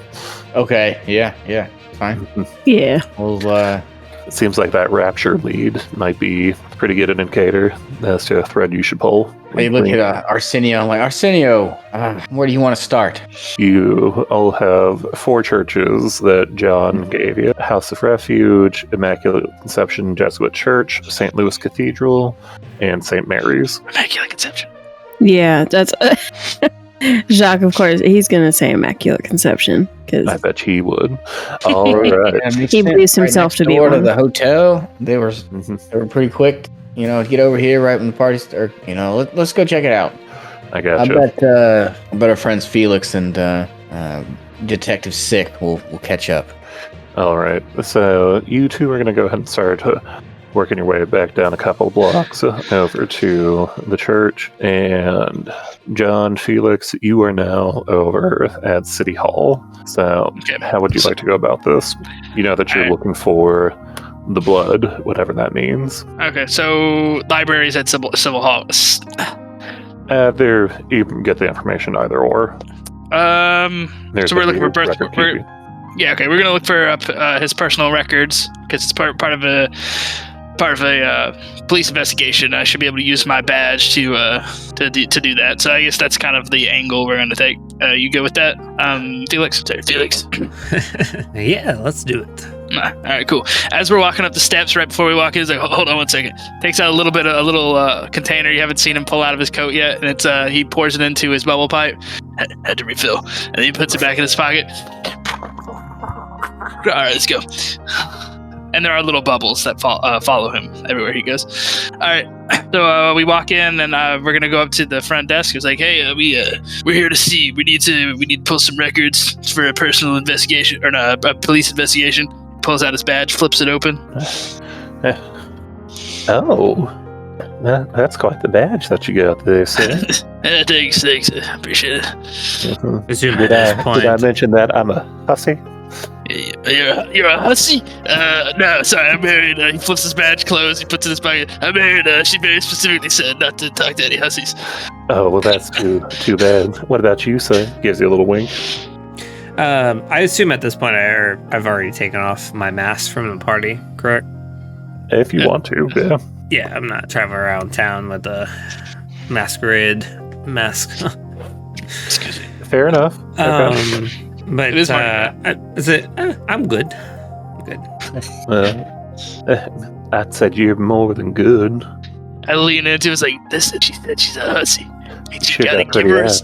you gotta give her a smooch, or she's not gonna give us the records. And I tell them, I'm married, I can't give her a smooch. It's up to you. And I turn around Yeah, and kind of give start me a little- whistling. give me a little smooch. I'm Sorry, we're gonna go ahead and do that. Okay.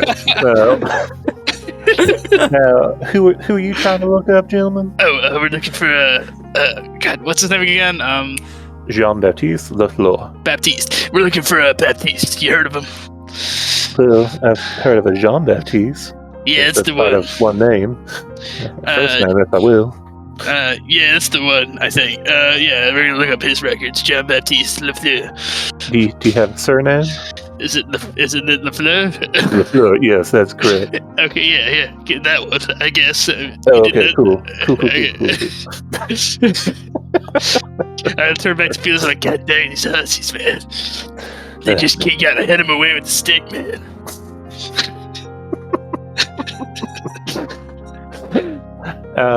Anyways, so she's gonna pull up some records, and you're gonna see that she is from, or Jean-Baptiste is from the Lafleurs, which is going to be an old family that can be dated back to some nobility in France. However, on the maternal side, you notice that his mother's last name was Lavu. Vu? Lavu. Lavu. So Le Fleur and Le Vlu.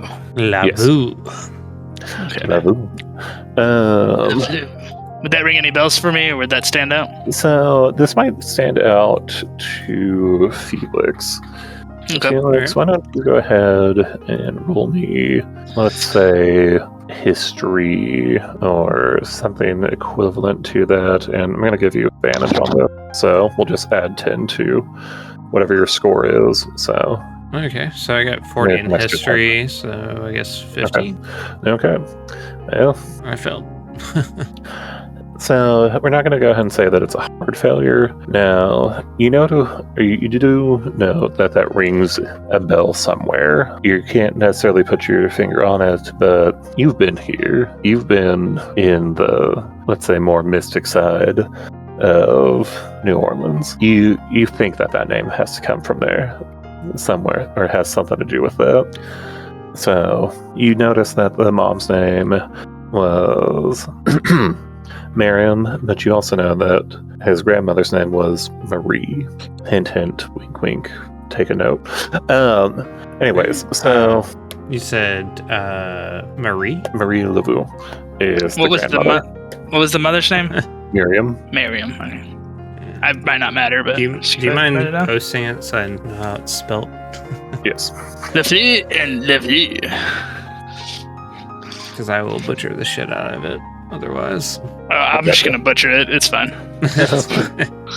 I mean, if you want to Google that in New Orleans, you'll find some stuff. But I'm going to go ahead and say that your next stop is going to be to the local practitioner that you would look up to. So I'm going to let you kind of think of what or where that might be, and I'll have you let me know here in a minute, Daniel. Okay, so we're going to go ahead and jump back over to the Church of Immaculate Conception Jesuit Church. So, Arsenio, Richard, what's going on? All right, Arsenio, do you want to take the lead on this one, Taylor? Okay, so I'll go ahead and set the scene. Yes. So, it looks like the area around the hotel has kind of cleared out a little bit. There are still like some crime scene workers there, kind of trying to figure out just what all the hell happened. So some of the party goers that are still out enjoying the night of excess for Fat Tuesday are out and about, but not quite as densely kind of like picketed in there. Did I pull up any of the pictures of New Orleans earlier? I don't think so. I don't think so. So here's kind of like some of the lighting situation that you might be kind of like seeing. So while it's not necessarily going to be like as bright as day, you're definitely going to be able to kind of see. And then, I mean, once again, we have just this gorgeous like iron railings around all of the like storefronts and shops and like homes down here in like the middle of downtown New Orleans. Okay. Yeah. Yeah, Daniel? My character, my bad, knows Madame Lever. How is it pronounced? Marie Lavu. Lavu? That's how I'm pronouncing it. I could be 100% wrong. Yeah, I think it's Lobo, but whatever. Yeah. I am terrible with French pronunciation to You picked New just begin Orleans. with. Damn. Yeah. Hey, I thought it would be a good spooky location for all of us. It is very spooky, man. I've already seen like 15 women throw up their chest because they got beads thrown out. My wife's gonna kill me. Oh god. You better not tell her about them hussies. I'm right. I can't tell them about the hussies. You better avoid them. She makes me take notes of all the hussies that I've seen and tell her about them every night. It's actually why I went back for the notebook. That's really all it's full of. Hussy notes. Hussy notes. God, I hate it. Okay. Anyways, so you don't see a whole lot of people around the church. I mean, given the night, also not terribly surprising. All right. Jacques makes a comment that the night looks as pretty as his face. Damn, that's a pretty night. You think And- you think a lot of yourself, don't you, Arsenio? Oh, yes. If you'd known the things I've done, you'd you'd agree that I have my way. Well, we could be coming face to face with some murderers, so having all that confidence would do you some good. I don't know if confidence blocks a bullet, but It very rarely does. However, We're gonna have to play this covertly. See, we can't go in there, saying some obvious stuff and getting ourselves killed. This could very well be the location that John Baptiste is being held, and we know what happened to his security guards. They didn't think twice before they put them down. just 2 shots. Both Alright. dead center mass. Okay, so you see this church. How are we making our approach? Should we just go in the front door? Act like we're there to... That's what I hear that Arsenio likes to do. So, are you knocking on the door? Are you going straight in? It's a church, right? It's a church. Jacques would just walk straight in. I gotcha. So you walk straight in, and at first you don't necessarily see anybody, but as you kind of move your way throughout the church, you notice, or you hear somebody kind of call out to you, just, hello? Who's there? Hello? We're closed. Jacques says, I need some spiritual guidance. So at this point in time, you see an older man kind of shuffle his way to you with a cane, and just, guidance, you say? What guidance could I offer, sir? I say, yes, Father. It's me. It's me, Arsenio. Do you remember me? I can't say that I do, and I'm not your father. Is that not what they call it? Just sidebar. Is that not what they call it?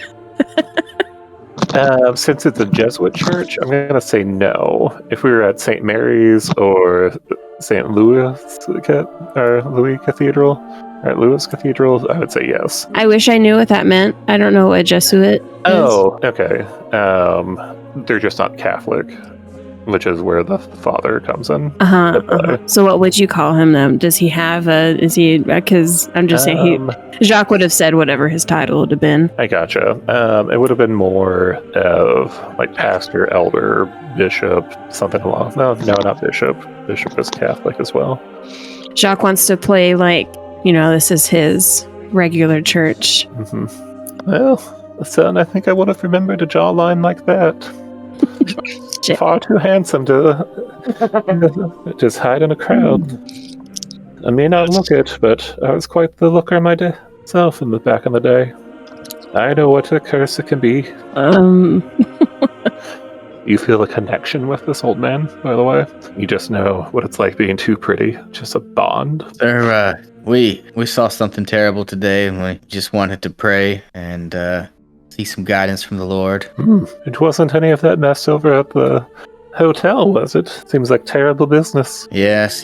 Luckily, we weren't too close. Oh, good. I hear that they took that sweet Jean Baptiste away. That's what I hear as well. Yeah. Some talk of kidnapping and murder just really made me want to seek out the Lord. Oh, I understand. It's terrible when people commit such acts of sin and violence on each other. Are we not all the Lord's children? True, very true. So is it just you here this late? Oh, I'm afraid so. We don't have quite as many visitors now as we do during the weekends. A lot of people just like to live on Sundays. But that's okay. We nourish all of God's children who enter here anyways. To keep her, how big is this place? Oh, I wouldn't say that we're small, but we're definitely not the largest. Our congregation is probably between 9 and 1,000 people at the moment. Well, how large is this church that Taylor ran? As far as the building or membership? Okay. I wouldn't say it's terribly large. You're gonna have your main chapel. You'll have a couple of offices and stuff like that, but you can probably make your way through here in 30 minutes pretty easily, checking pretty much everything. Okay. And say, well, I'm sorry to have bothered you so late at night. Well, I'm sure you might have been thinking about heading to bed. If you wouldn't mind, just giving us a few minutes to say our piece to the Lord, and we'll get out of your hair. I understand. Are there any other questions I could answer for you? Arsenio, anything on your mind? I know we should probably be asking him some questions. Yeah. Okay, What do you think? In the teachings, does it say anything about the end of the world? Oh, you're speaking about the Book of Revelations. That's exactly what I'm saying. Yes, when those horns sing, what happens? Oh, there's much debate about that. Personally, I'm of the opinion that what will be, and not sure that I'll be the one to see it. Also don't think that I would necessarily be the one to want to see it. Seems like hell will come to earth, and from what I've seen of the evils of humanity, I have no desire to see anything like that here. What kind of person would want to see something like that happen? Oh, I'm sure someone who thought he was assured of going to heaven. Oh, I see. If you looked around and you saw misery, wouldn't you want to go there? Maybe. But if it meant everyone else to be damned, I'm not sure I would be happy with that resolution. And that's why I think that you might be one of those deserving to actually ascend when it happens, as opposed to those who would rather just leave their fellow man behind. But there are all kinds of discussions on what can happen. But let us both pray that we never see that it happen. There's a lot of churches in New Orleans. You just see him kind of sighing, oh boy, are there. Yeah, I want to do a little tour. Is there's some that you might suggest checking out, or maybe some you might say stay away from? Oh, now that you mention it, there's some lovely stained glass windows at the St. Louis Cathedral. It's right over by the river. St. Mary's also has quite the lovely display of artwork as well. Oh, those are Catholic churches, right? They are indeed, my son. Oh, they love that cross, don't they? Their symbol, they do, right? indeed. Mm-hmm. In fact, I think that St. Louis has some depictions of artist renditions of the Rapture, if memory serves. Really? Oh, well, Arsenio, we might want to check that one out tomorrow after we've gotten some rest. Thank you for letting us calm ourselves here in your congregation. We are going to take our leave. All right, go with God. The crazies died down outside and we can head on home.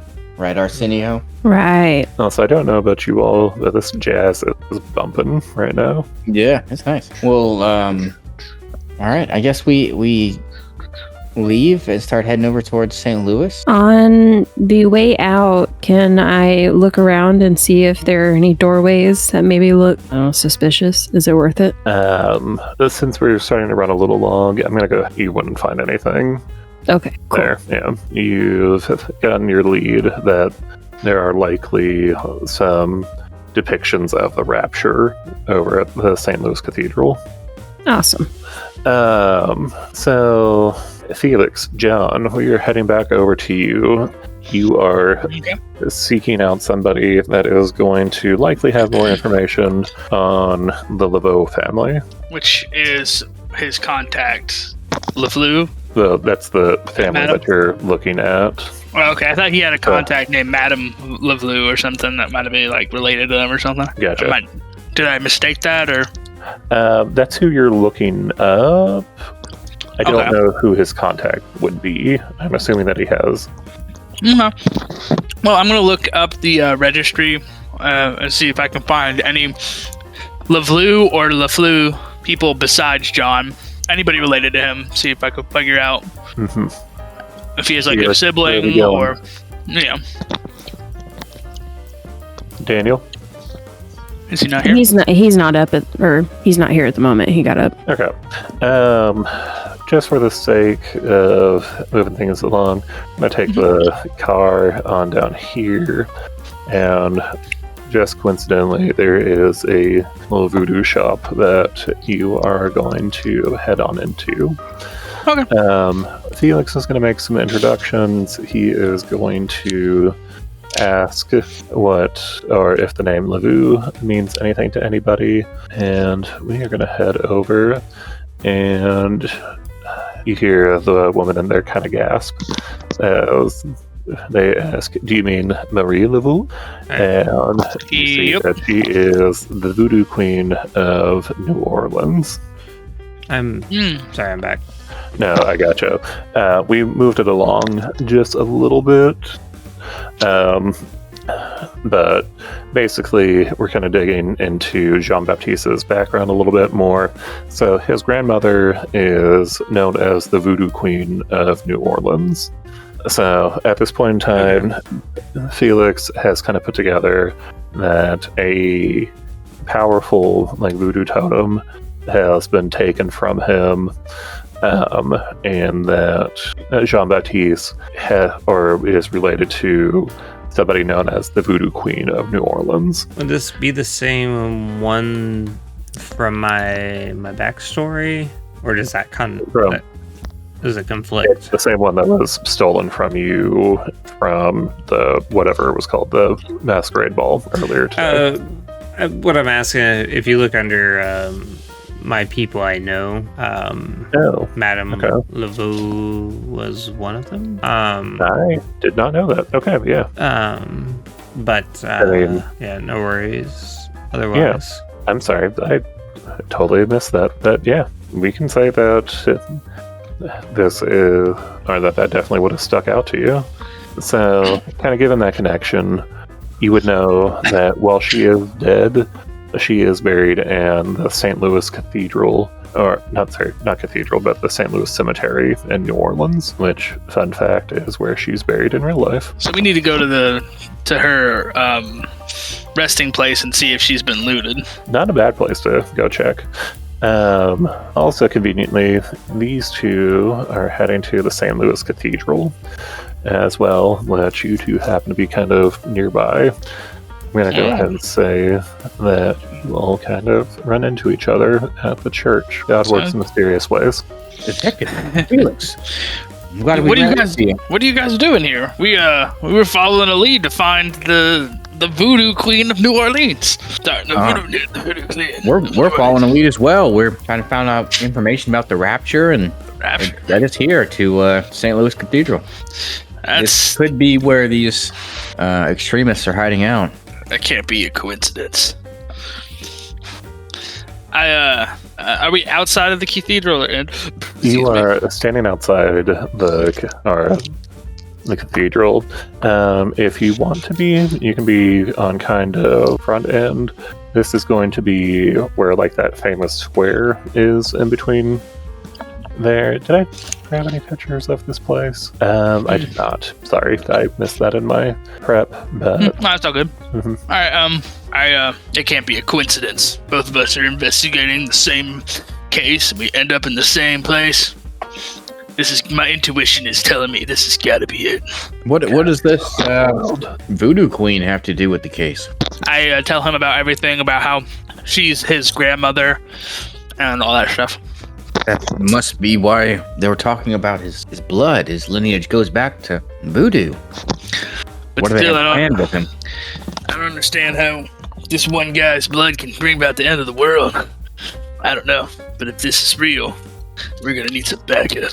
And he looks really pleased with John looks really pleased with himself that he got to say that line. Nice. Well, what do you say we check out this grave and see if there's anything interesting before we go inside? So just real quick, Felix would probably, we're going to go back to calling him Jock because I keep on forgetting Arsenio is his assumed alias at the moment. So the St. Louis Cemetery is actually up here. It's a little off map. Okay. But that's where the location's at in real life. Oh, okay. That I do have a picture of. Unless I forgot to add it in here somewhere. Do you guys want to go into the church and question them a little bit, or like on the DL, or do you guys want to just go to the cemetery first? Oh, I think you should go into the church. Okay. Well, guys, let's check out inside of the church and see if we can find any more information. Something that might point us in the right direction. Okay. Everybody, be cool. Be cool. I take my bubble pipe out of my mouth as much as it pains me, and I put it away. Because they'll know I'm a detective for sure if I'm smoking my bubble pipe. My God, you're so hard-boiled. And then I take off my hat, even though it also pains me. Out by the river, by the way, just in case And, you need to make a quick escape. Oh, okay. Sounds good. Mm-hmm. And then I'm gonna take my hat off, my detective hat, and my bubble pipe, put them in my pockets. That way they won't know I'm a detective. I do leave my trench coat on. I don't think I feel like I'm disguised, even though I probably am not. I gotcha. All right, let's go, guys. I think we should go in, and we should act like we need salvation. We need salvation. It feels like the world is ending around us from all of this hectic nonsense, all the depravity in the streets, from Mardi Gras. That's terrible. Yeah. Who would love this? All right, I'm behind you. All right, so we walk in, and we. I don't know. Do I see any practitioners or priests of any kind? This one's a Catholic. This church, is a Catholic correct? church. Yes. So yeah, is there a priest somewhere around here? Surprisingly, no. You know that with Ash Wednesday coming up, that you would generally suspect that there would be some kind of like preparations going on here, but at the moment you don't see anything. Doesn't make any sense. Mom was Catholic. I know they should be in here practicing up for Ash Wednesday. This doesn't make any sense. I go and I walk along one of the vestibules and kind of run my finger along it like I'm looking for clues. There's a lot of dust on these in here. I'm gonna continue to investigate. I'm gonna make my way up towards the pedestal. Oh my God, the thing that they stand at. Yeah. The words, I can't think of them, and see if I can find anything. Okay. Yeah. Can I find anything there? Why don't you look at your character sheet and tell me what you would use to kind of be looking around? Like skill wise? Yeah. Oh gosh. Track probably wouldn't work here because I'm not tracking something. I'm not listening. I'm looking. What would I use? Appraise maybe? I don't know. Not archaeology. I'm gonna say Occult no. could work, but I mean, I'm gonna fail that check if I have to roll occult. So. Well, oh boy, you're unlucky as well. Okay. Am I? Yeah. I could roll a history, but if I roll anything over a 5, I fail it. So. I gotcha. Psychology? That's the only one that might work that's not trash. So there's also library use, which you get a base 20 in. That's what those things mean, by the way. Like, if it just has a 20 or 10 by it, that means that you get that as a base. Okay. You know what? We're gonna go ahead and go with appraise. Appraise? So I need to roll a less than a 25? Yep. Alright. You got a 25% chance. You got this. Skill checks are really They're harsh in this game. in here, yeah. Yeah, I failed. It's a lot of like 10% checks. Yeah. No, not necessarily 10%, but like 1 in 4 kind of things. So. Yeah. Okay.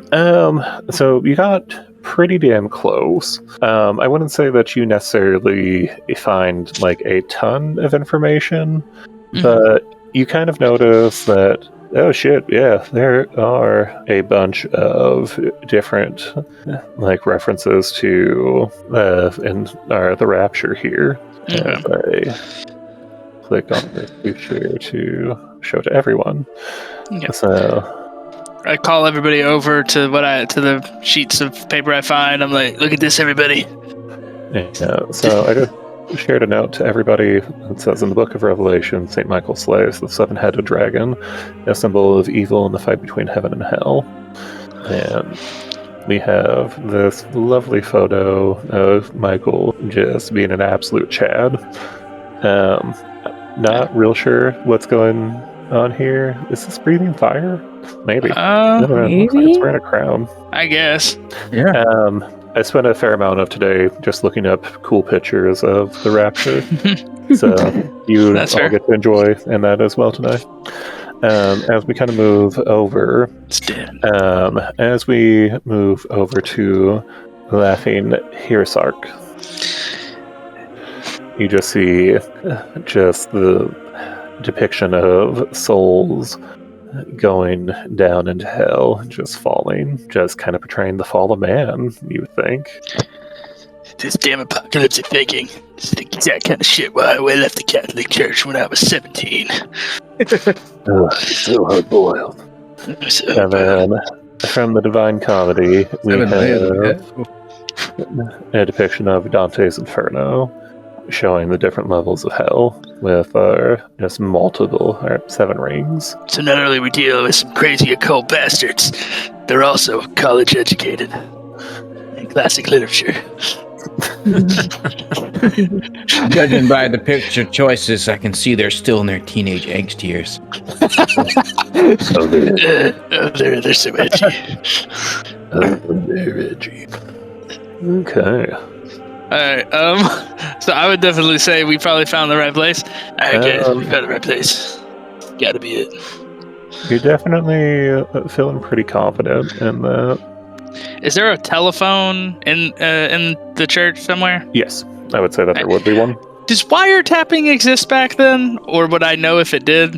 I think that they still had like manual operators, like switching out phone lines. So Okay, so think I that could call the person police quite station. Literally, yeah. Okay, so I could do that pretty safely. Yeah, I think that you literally just dial an operator and then have them connect you. Because Okay. they're like, people won't remember numbers. That's impossible. Yeah. All right. Well, I'm gonna try to find the church's telephone and call somebody. Okay. All right. All right. Click, click, click, click, click, click, click. I call my wife. Oh, never mind. That's your wife. Okay. It's my wife. I'm gonna call 2 people. Gotcha. Honey, dude, this is crazy. What is it?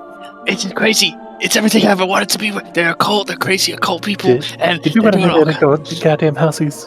I hear the hussy on you. You know, I swear I didn't really talk to her. She came on to me. Little, oh, you son of a bitch.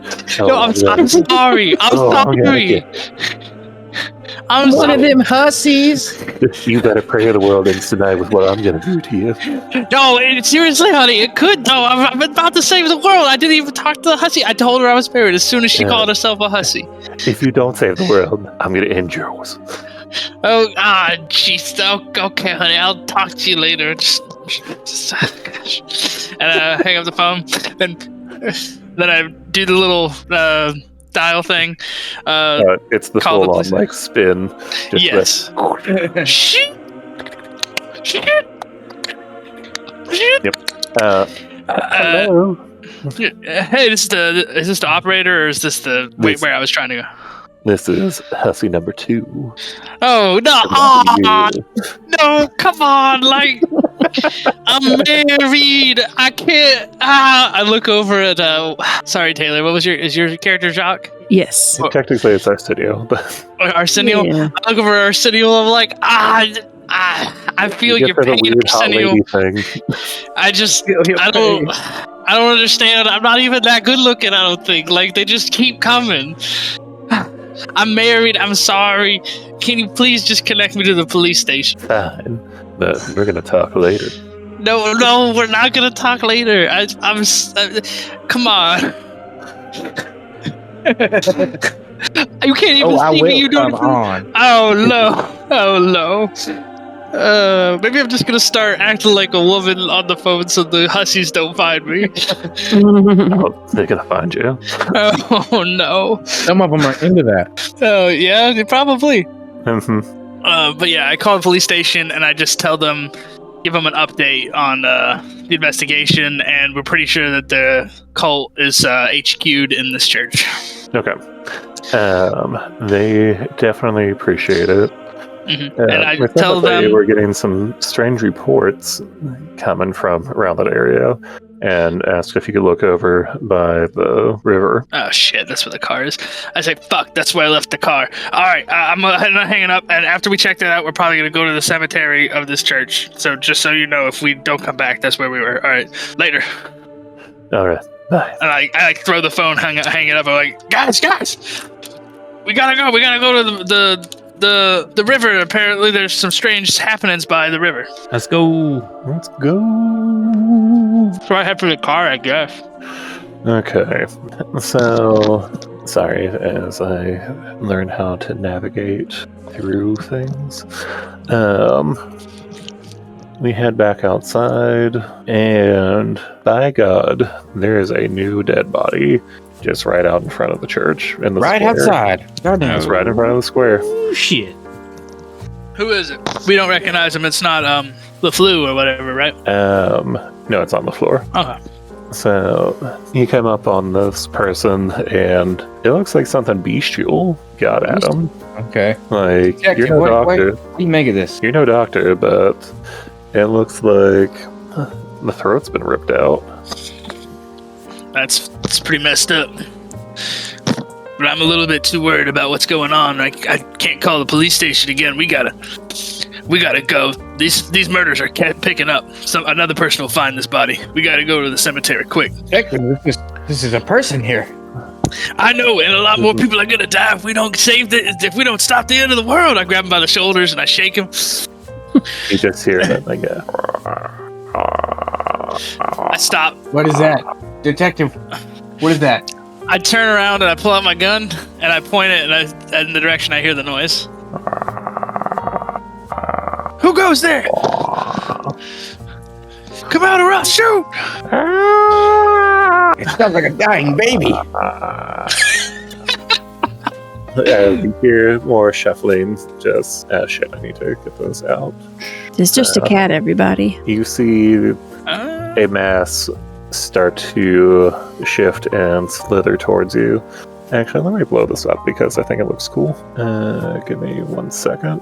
As it's slithering closer towards us, I tell the rest of everybody, I'm like, I hope y'all are armed, because we're going to need a lot of firepower for whatever the hell that is. Oh, that's Pull terrifying. my cloak and feel the bulge of the gun in the pocket. Once again, it's night. The river, oh boy, you just see something with far too many mouths, far too many teeth, far too many tongues and eyes just coming towards you. What the hell is that? I don't know, get to the car! And I start shooting at it. Making noises. Pull out the gun and I shoot one of the 4 rounds I have at it, and I start booking it to the car. Felix, you can drive, right? Get to the driver's seat now! And I'm shooting at I take as many shots as you'll let me shoot at it while I tell them to get to the car. So then, go ahead and roll off 3 shots. Let's So see. same thing, you're aiming to be underneath your firearms deal. Okay, so my firearms is 50, so Okay. Boy, the detective needs to go to the shooting range. Get higher than 50.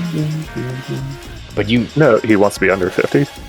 So Oh, that's good. yeah, but he's only got he's a cop with a 50% chance to miss. I'm a stormtrooper. Yeah. Alright, I mean, it looks honestly, like I hit by 2. I think a stormtrooper is less than 50%. That's probably true. Probably like Oh, a lot of 15. cops are under 50%. Okay, so 2 out of 3 shots. That's actually pretty good. So go ahead and roll your damage. That is 2d8. Okay. I don't know. I don't think there's any other modifier to it, right? It's just flat damage from that. It also says to add something onto it. If I don't find anything, we'll go ahead and just add an extra 4 per hit. Because I think it's based off of like your power or something. My power is 50. I don't know. Then you would get a +0 to your It's a 1d4. Okay, so roll 2d4. Sorry, it's in the bottom right-hand corner. Okay. of that first page. Oh, so 7 plus 5, so 12. Okay, awesome. I think Yale took a shot at it too, right? Yeah, I took one shot. Yeah. Okay. Yeah, what did you need to roll to hit? My weapon skill for snub nose, I have no idea what it is. My brawl skill is. I think that. So there is a firearms thing on here that gives you. Oh, then 25%. I've got 20%. It says firearms, handgun, 20%. So that's what I've got, right? So you should have a minimum of 25. 25. Okay. Yeah. Well, then 25%. Ooh. Okay. You did. You shot wide. To be fair, I think it was fucking horrifying. Yeah. That is true. Hurry, everybody, get to the car! We gotta get out of here! I'm gonna pretend that Arsenio just grabs the body and brings it with you. Anywho, so Oh, okay. The body's important. somewhat. So you just see this thing get shot twice, just right in the middle, due to some effective shooting by your very own John Sick. However, it doesn't seem to be slowing. Oh, that's terrifying. Oh my The God. hell is that thing? In fact, it seems to be picking up speed as you all enter the car. And by God, we have a chase scene. Okay, so who's our driver? I told Felix to get to the car, and I said, I hope you can drive, because I was too busy shooting. Felix, how are we feeling behind the wheel? Yeah, Oh, I'm okay, not sorry. an automobile person. I have people drive me. I don't drive. Honestly, I'm also not. None of But us are, I play- think. Damn. It's unfortunate. We all don't. All right, well, I'll take the wheel. I'll do it. I will try my best. Hello, Okay. friends. Go ahead and roll me some luck. All right. I tell them, don't wreck this car. It'll be the third one I wreck this month. They'll fire me from the force if you wreck it. Nick, have you ever played Disco Elysium? No, I've heard about it, though. I think you would love that game. I've heard it's really, really good. Mhm. I failed by 4. Yeah. Okay, so we have a little bit of trouble getting the car started, but if we're still able to pull it off before this thing gets right on top of us. You do see it take a swipe out of the back bumper, though. Oh, shit. Okay. Oh, okay. I failed next time, but then I got a 1. I think, wait, unless something... Oh, no, I hit the wrong thing. Never mind. No, I hit 73. I failed again. Dude, apparently I can't drive. Anyone else want I think it's a little late for that. The whole time I'm hanging out of this window shooting it with my revolver. Okay, go ahead and take some more shots. All right. I went out and I Yeah. shoot one shot as well. Felix, get this thing moving! So, Oh my god, dude, what the fuck? Holy what shit, kind of there it gun did is. you have again? I guess mine's 50, so I guess I hit 1, or do I fail on a tie? You would hit. Okay. Okay, so that empties your revolver. Yale, what about you? I shoot And one shot. yours should be a 20. Sorry, I was looking back at your sheet and saw where you saw the Oh my handgun. god, I hit it. Hey, I hit it. a great Very hit. nice. What is Yeah. the damage for the pistol? So since that would have been a critical success, basically, it's going to do full damage. So that's going to do, I believe, 8 or 12 more damage. How much does the snub nose do? Mine does 8. No. Here, wait, Okay, we're going to go ahead and just say 8. Let me pull up the sheet here. Yeah, You did link one. we'll go ahead and just call it 8. Okay. I do 5. Excellent. So 2 more bullets go into this thing, and you hear just a guttural yell that come out of it as it starts to pick up even more speed Oh my god. and just chase. I yell at Hunger. That's the only way that you can describe what you see. oh my god, Yeah, it's your it's character from hard to D&D? It's got Eldritch Blasts. I mean, we're not quite there yet, but It's getting there. it's. I yell at good. Artinio. Is that how you said it again? Artisanal? You all Arsenio. feel. Arsenio, yeah. I yell, I'm like, Arsenio, what are you doing? Quit freaking out in the back seat and help us shoot it. Actually, this is a good time for everybody to roll me a sanity check. Oh, That's fair. All right. What do I need to So how we're going to do this is 50. if you fail the check, however much you fail it by, you're going to pass? Oh, then shit. add to your sanity. damn. Okay, so Or, D100. I'm sorry, I have remove 50. it. Oh, okay. Oh boy. Oh boy. Oh, Jesus, it gets Lord. Why are worse. they all in the 90s? What the hell? Oh my god. Roll 20 yes, just like right there. My everybody's current gonna sanity get is 10. fucked. Fuck me, dude. I also failed it by 20 points. Oh, Right, shit. so 3 of you are now in single digit sanity, so you are freaking the fuck out. Surprisingly, hard-boiled Nick over there he's seen some shit, and Yeah. he said, "Ugh, I've seen some shit." I've seen some shit. I pull out it's my bubble pipe. It keeps me composed. Oh boy. Okay. You bring one for the rest of the class? I'm freaking the fuck out over here. So you're going. You're going. It's chasing. You're picking up speed. You're going down by the river, and you see that there are Mardi Gras, or contestants, not contestants, but party revelers, and it sees them too, and it just slams into them. Oh, fuck. Oh my god. You hear a sickening sound. You just hear the crack, the snap, Oh, the man. breaking of bones, the squelch of flesh as it just gets ripped asunder. That's unfortunate. I turn around. I put my gun away. I like this fucking shit. I pull out my milk and I drink some milk. People like that, aren't they? You Don't worry about that. that. Yourself. Don't worry about that. What? We can't worry about them. There's too many more important things. We gotta get to that cemetery, otherwise there's gonna be more. We'll be going on a rampage. I slap him in the face. I'm like, you don't understand.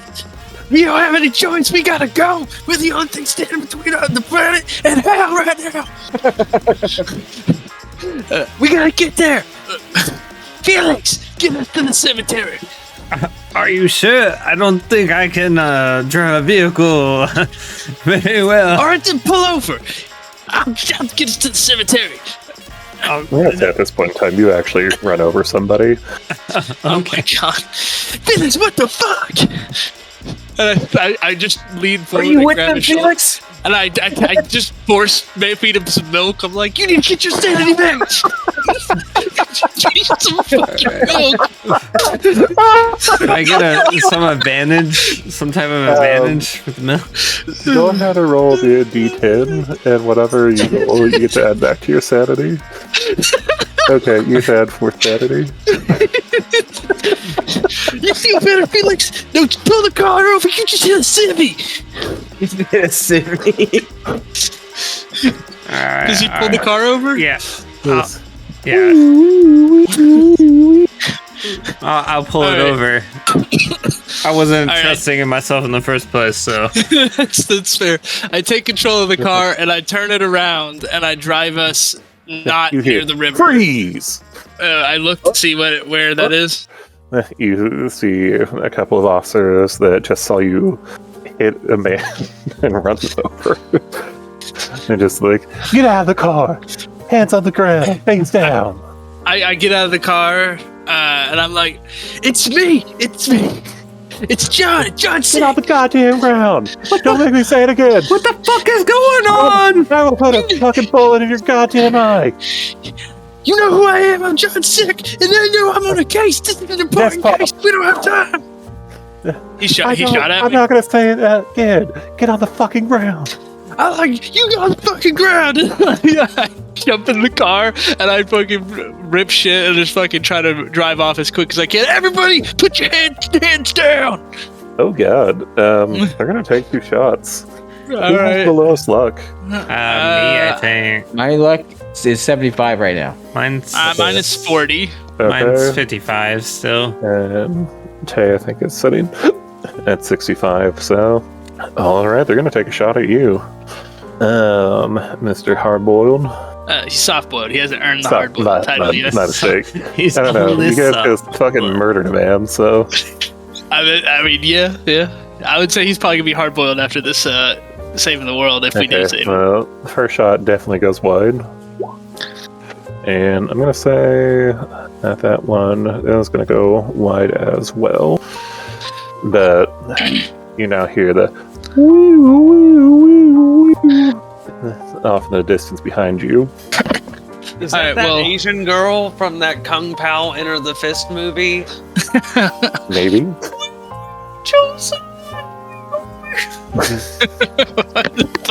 I'm coming. All right, and we No, are we just- currently on our way up to the cemetery. I hope they follow us, because shit, I mean, that means there's gonna be more cops following us, and there'll be more people that... This is actually Fight the just heading monsters. into the end of Monty Python. What the fuck was that? They don't understand. We just killed a man. Yeah, give we me 1 did. second to kind of get some stuff set out. We didn't kill shit. Felix killed somebody because he couldn't handle it.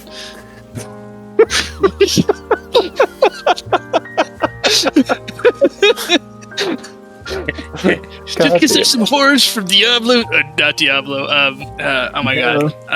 Yeah, from hell. But God, Jesus, Dante. Just from some demons from the Dante's Inferno.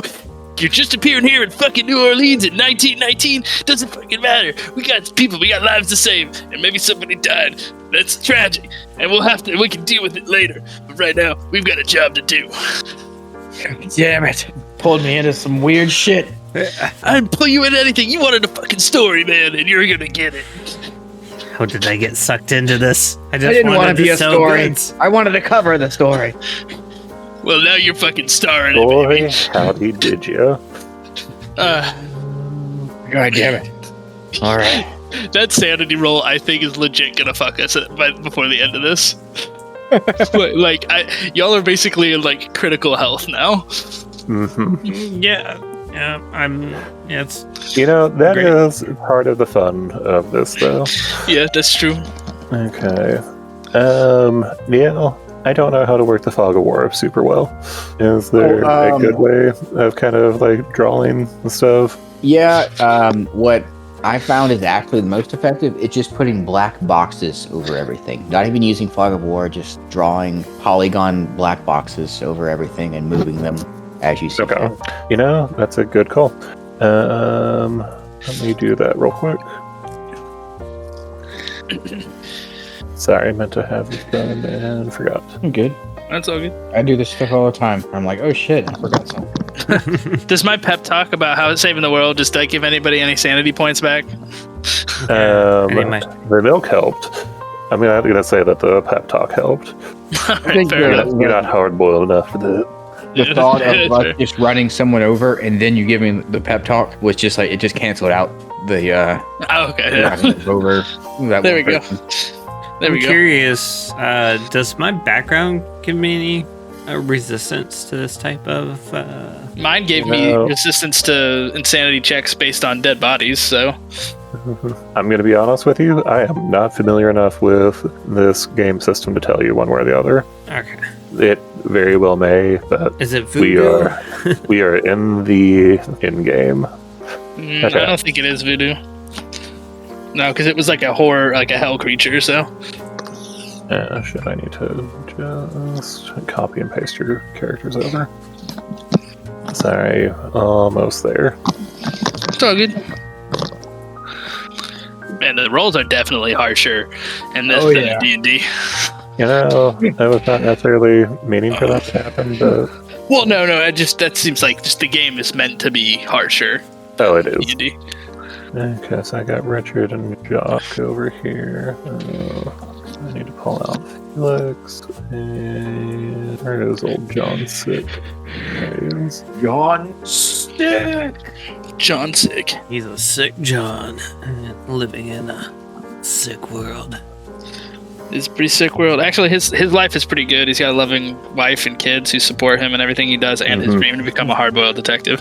Yeah, Oh damn! until she kills you for, you know, Oh shit! Oh, that's true.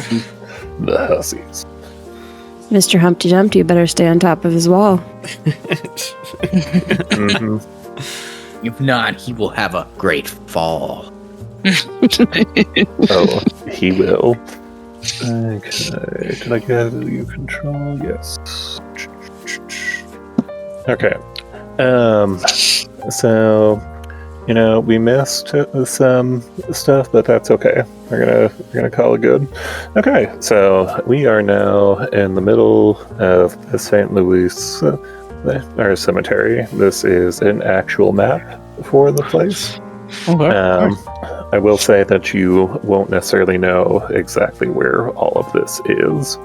Actually, I'll give Daniel a chance to roll for, his history or something, just because he did have a Madame LeBeau in his background that I was not familiar with, and she may know where that grave is.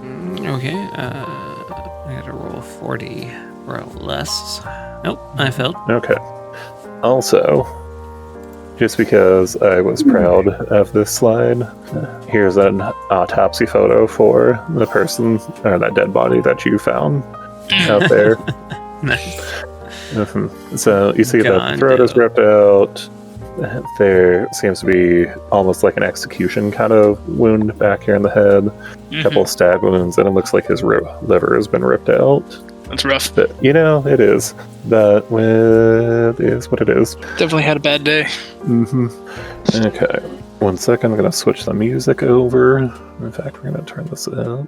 So, as you pull up to... Oh, god damn it, I forgot I need to put these in here too. Sorry, give me 1 second. Well, I'm guessing you can just see the two clansmen sitting on top of the white block, can't you? Or the black block? Yeah. Okay, that's fine. I'll move them here in a minute. So here's an actual photo of the cemetery that we're looking at. Also, Dred Scott is buried there. Dred Scott. So I thought that was neat. Okay, so you hear just this beautiful music coming in there. People are asking that Faith help them. Oh, okay. I look over at the detective and Arsenio and Felix. Like, all right, there's people here. Let's be on our guard. We have no idea what we're walking into. What kind of beautiful music is it? Oh, are you listening? Are you on the Spotify thing to listen with me? Oh, let me turn it up. He's actually on a different song right now. Oh yeah, mine's still in the jazz. I gotcha. Oh, okay. Help me, Faith. Yeah. Got it. If you click on the little icon under his player that says play along, you Listen along. Yeah. Gotcha. Listen along. Yeah, there you go. All right. So we're going to go ahead and set the scene. We're around midnight. There it is, dark AF out here. You hear this music going on. You can see what looks like almost firelight coming from deeper within here. But, being from around the area, this place is almost kind of like a labyrinth. So, with that being said, let's get it going. We're going to go ahead and keep roughly the same turn order. Are these clansmen trying to smell their finger? They got booty hole finger or something? I assume that they were doing like a Hitler or something or another. Oh. I don't know. They're smelling booty hole smell off their finger. That's what I'm thinking. I literally named the picture "dumb bitch." Dumb bitch. In my file. So here we go. Okay, so we are going to go ahead and keep the same kind of rule. So Jacques, you are a big strong man with a granite chin. Take us away. What are you doing? You know that the entrance is right here. I'm going through the entrance. Gotcha. Sauntering right through. God, I love a good saunter. Oh my gosh. Sword cane He really next is to him, insane. just tapping on the cobblestones as he walks forward. Why can I not grab this? Is it on a different layer? It shouldn't be. Okay. The block might be over it. Okay, so you have control of your character. You have 8 squares of movement, and I think that the car is kind of fucking with it. I'll delete that. Sorry, I'm trying to get a good look at the map. Weird. So I would say that like these little places right here are going to let you go. Yeah, I'm gonna go right here. Okay. So Richard, you are up next. Okay. I've got 8 as well. hmm I'm just going to kind of randomly copy and paste these guys so that you don't necessarily just automatically see them. Okay. All right. So I Felix, move up. you are up. All right, I'll move up with the party. Okay, and John. I will do the same. Also, if I remember my inventory management correctly, you should have 1 shot left. Richard, John, I'm going to assume that you had some spare bullets. I have 2 shots left. You said I got the snub nose with 4 bullets. Oh, did I fired say off 4? 2. I thought it said 3. Okay, so 2's fine. Okay. Damn, I shouldn't have left all my bullets in my desk. I mean, I'm going to say that you have another, like, 6 rounds on you, for sure. Okay. Okay, Jacques, where would you like to go? Jacques is gonna move just a little bit forward. Okay.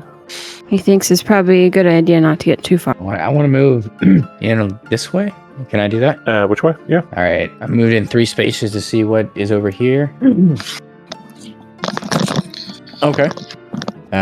4, 5, 6, 7. I'll just stick right here. All right. I'm going to say that you come across a Klansman. Oh shit! That's what he says. Oh shit! What are you doing? I stumble back and fumble through my coat to get the snub nose, and I pull it out and I tell him to stop and not to move. Okay, so we're threatening him. Yes. Go ahead and look at your character sheet and tell me how you would necessarily go about that. Are you going to threaten him? Are you going to try and intimidate, fast talk? What are we doing? Ideally, I'd like to try and fast talk him. Be like, don't move. I'm entirely too close to you. I will hit. All right, go ahead and roll. Ooh. All right, fast talk. Mine's 65. I'm going to go ahead and give you a +10 because you had a gun pulled on him. And honestly, that'll make you kind of be a little bit more receptive to whoever is yelling something at you. So, once again, hands are just up. He's just like, oh, you don't want to do that? Do I notice if he's got the same like cross markings on his clothing just like the other one? So he is definitely going to be a member of Brother Isaiah's followers. Okay. All right. I tell him to take that stupid looking outfit off. Okay. He's going to take off his stupid little looking outfit. Just, all right then. All right. And what's under it? Is he down to his skivvies? Is he wearing clothes underneath it? He has on some like Wranglers and just like a button-up shirt. Okay. I mean, he's a middle-aged white man. I tell him to spin around. I want to look and see if I can see a weapon on him. Okay, so we're gonna go frisk him. Yeah. Okay, cool. God damn, you have a really good listen skill. Yeah.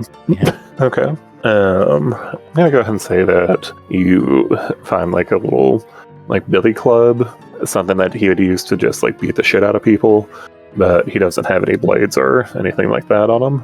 All right, I take that billy club and I tell him to walk in front of me, and I start on my next turn. I want to direct him back to the party. Okay. I'm not going to yell out. I'm not going to attract any attention. I'm just going to try and walk back over. All right. So you all see this man now stripped of his clan uniform, and you see Richard come out with a gun on him behind him. So we're gonna go ahead and go down to Felix. Is Daniel still here? Daniel's done. All right. Sorry, our dinner is ready, so we were up getting food. I gotcha. We'll go ahead and jump down to John, All right. and we'll come back to Daniel here in a minute. Sounds good to me. Alrighty. I guess since I see that Klansman, I'm gonna walk up to him and with my gun drawn on him. Is he just like you said? He's like basically just has no clothes on, just like a little bit of. He Like- has on like jeans and a button up. Oh, okay. So just like regular, casual, whatever clothes. I'm like, Who is this guy? Richard. He's And one of actually, Brother at Isaiah's. this time, I'm going to have you both roll your sanity checks again. Wait, what? Ooh. Fuck You're both me, dude. still real frazzled. I'm going to say, as long as you don't fail by, then you don't go completely insane. Do I have to roll more than or less than 50 or less than 30? You have to roll less than 80. Oh, less than 80. Okay. Yeah. Okay. 56. I gotcha. What was your sanity down to? 10. Oh boy, you got it close there. All right, my apologies. I am back. I gotcha. General? So, Yeah. John and Richard are both holding their cool, just barely though. Felix, you just saw Richard march out a Klansman. What are we doing? March out a Klansman in front of me? Oh, Yeah. shit. Well, I put Uh, him, or I he's made him out of the strip. like hood and everything, but he's in jeans and like a button up. Okay. I asked Felix, or no, sorry, I asked Richard what's his, what he's trying to do with him.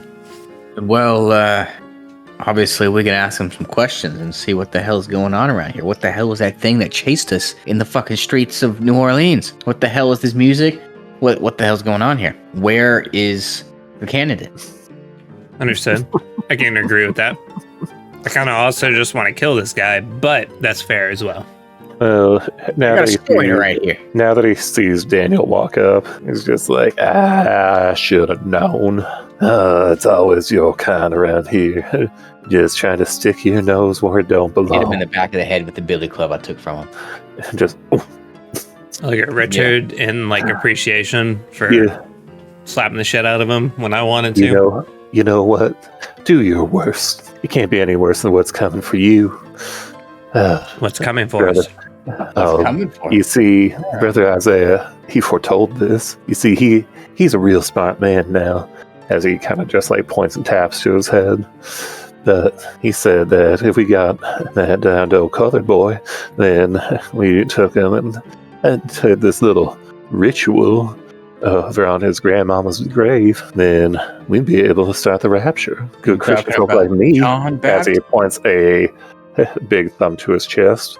I'm gonna go see Jesus. You get on out of here. You telling me they got John Baptist over there on that grave and they're about to sacrifice him for some fucking religious hoo-ha? Oh, you might as well kill me now if you call this little U-Haul. Or I press the gun to his chest. I say, whatever the fuck you show said. us to the grave that you're talking about.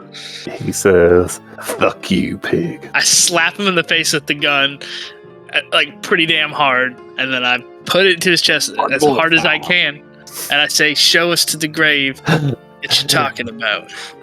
Okay, so sorry, I'm gonna go over to your character real quick, Mr. Softboiled John Sick. Mm-hmm. Okay, so I'm gonna have you roll a psychology check at this point in time. Oh no, I It don't is think a that's 50 for you. Oh, okay, that's not bad. Yeah, so you have a 50-50 shot.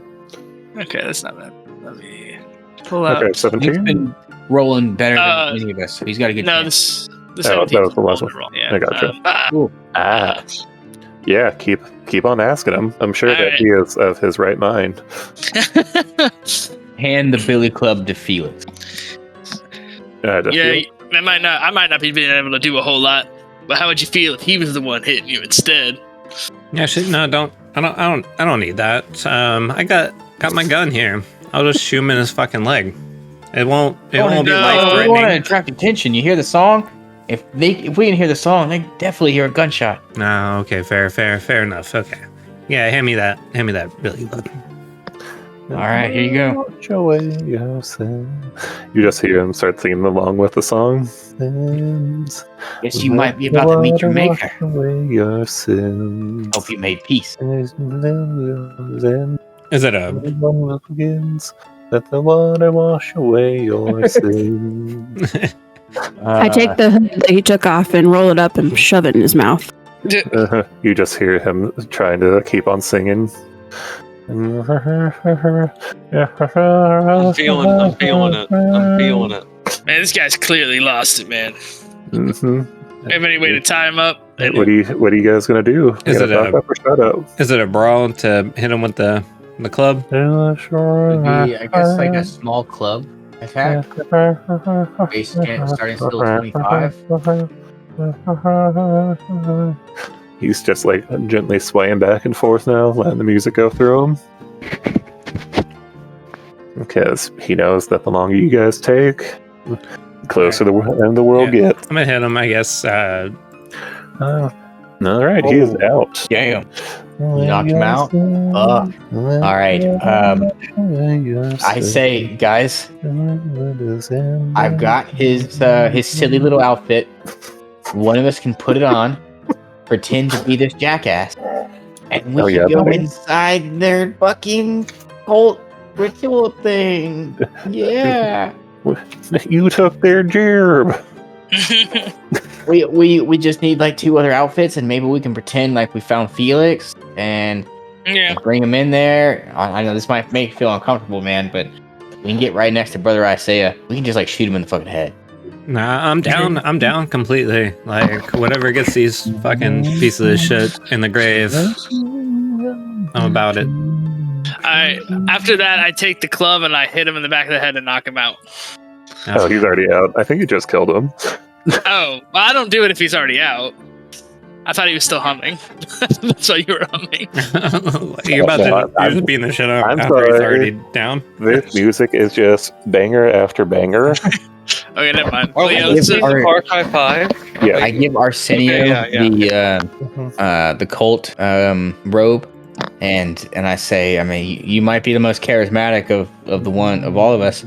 Maybe you could try and lure a couple of them out here. We'll get some more of these clan outfits. I don't know if you'd hide that chin underneath that hood. What do you think, Arsenio? Oh gosh, I'm sorry, I forgot my own name. Your own fake name. You have too many My- names. My own It's fake name. hard. Yeah, no, yeah. All right, let's go. All right, I hand you the robes, so you can put them on, and we can get this rolling. I'll cover up this pretty face for a good cause. All right, we're gonna wait back over here behind these tombstones. You try to get them over here. I don't know, make up some story about you finding a colored person or something rummaging around the area. What? You need some help, You found one of them? Oh my gosh. and get them over here somehow. We'll wait and hide. All right, so I guess I go up and around the corner, kind of where I believe this guy's came from. All right. I hide behind some tombstones. I drag this guy's unconscious body behind some tombstones as well. Okay. Over here. Wherever. Okay, we'll just if throw them down if here. she's going this way, yeah, that's cool too. If Yeah. she's going this way, then I kind of want to hide over here and Okay. wait for her to pass. And she is dressed in this, correct? Or in the regalia?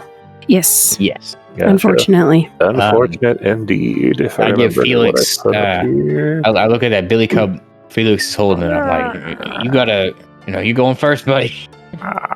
I got your back. Wait. I hear the fucking thing, the same thing that monster was fucking sound that monster was making, you guys. Ah, shit. Felix is in danger. Or not Felix, John. Video. You might want to move here, Taylor. Yep, I'm moving. Motherfucker. All right, you're running back. I Okay. see you. I warn everybody as I come around the corner. Fucking hide. Fuck. And where's everybody running? I'm going everybody down right this way. I tell everybody to hide behind some tombstones and don't fucking look at it. Mhm. Yeah, follow Arsenio. I head this way. All right, I guess I run along this corner and up here. Why is this not moving? There we go. Okay. So I'll go ahead and give you to the count of 3 to put your character in any of the spots that you can kind of see on the map. So 1, 2, 3, and stop All right. moving. All right. Okay. So at this point in time, you hear this thing start to knock over like tombstones and graves as you just hear it take a big whiff. Just the. I pull out my gun. Ditto. I Okay. read. Same. Launches my gun as itself well. into the shadow. All right. So I believe that's going to take us back to Richard. Okay, so I've got 8 spaces, right? Mm-hmm. Okay.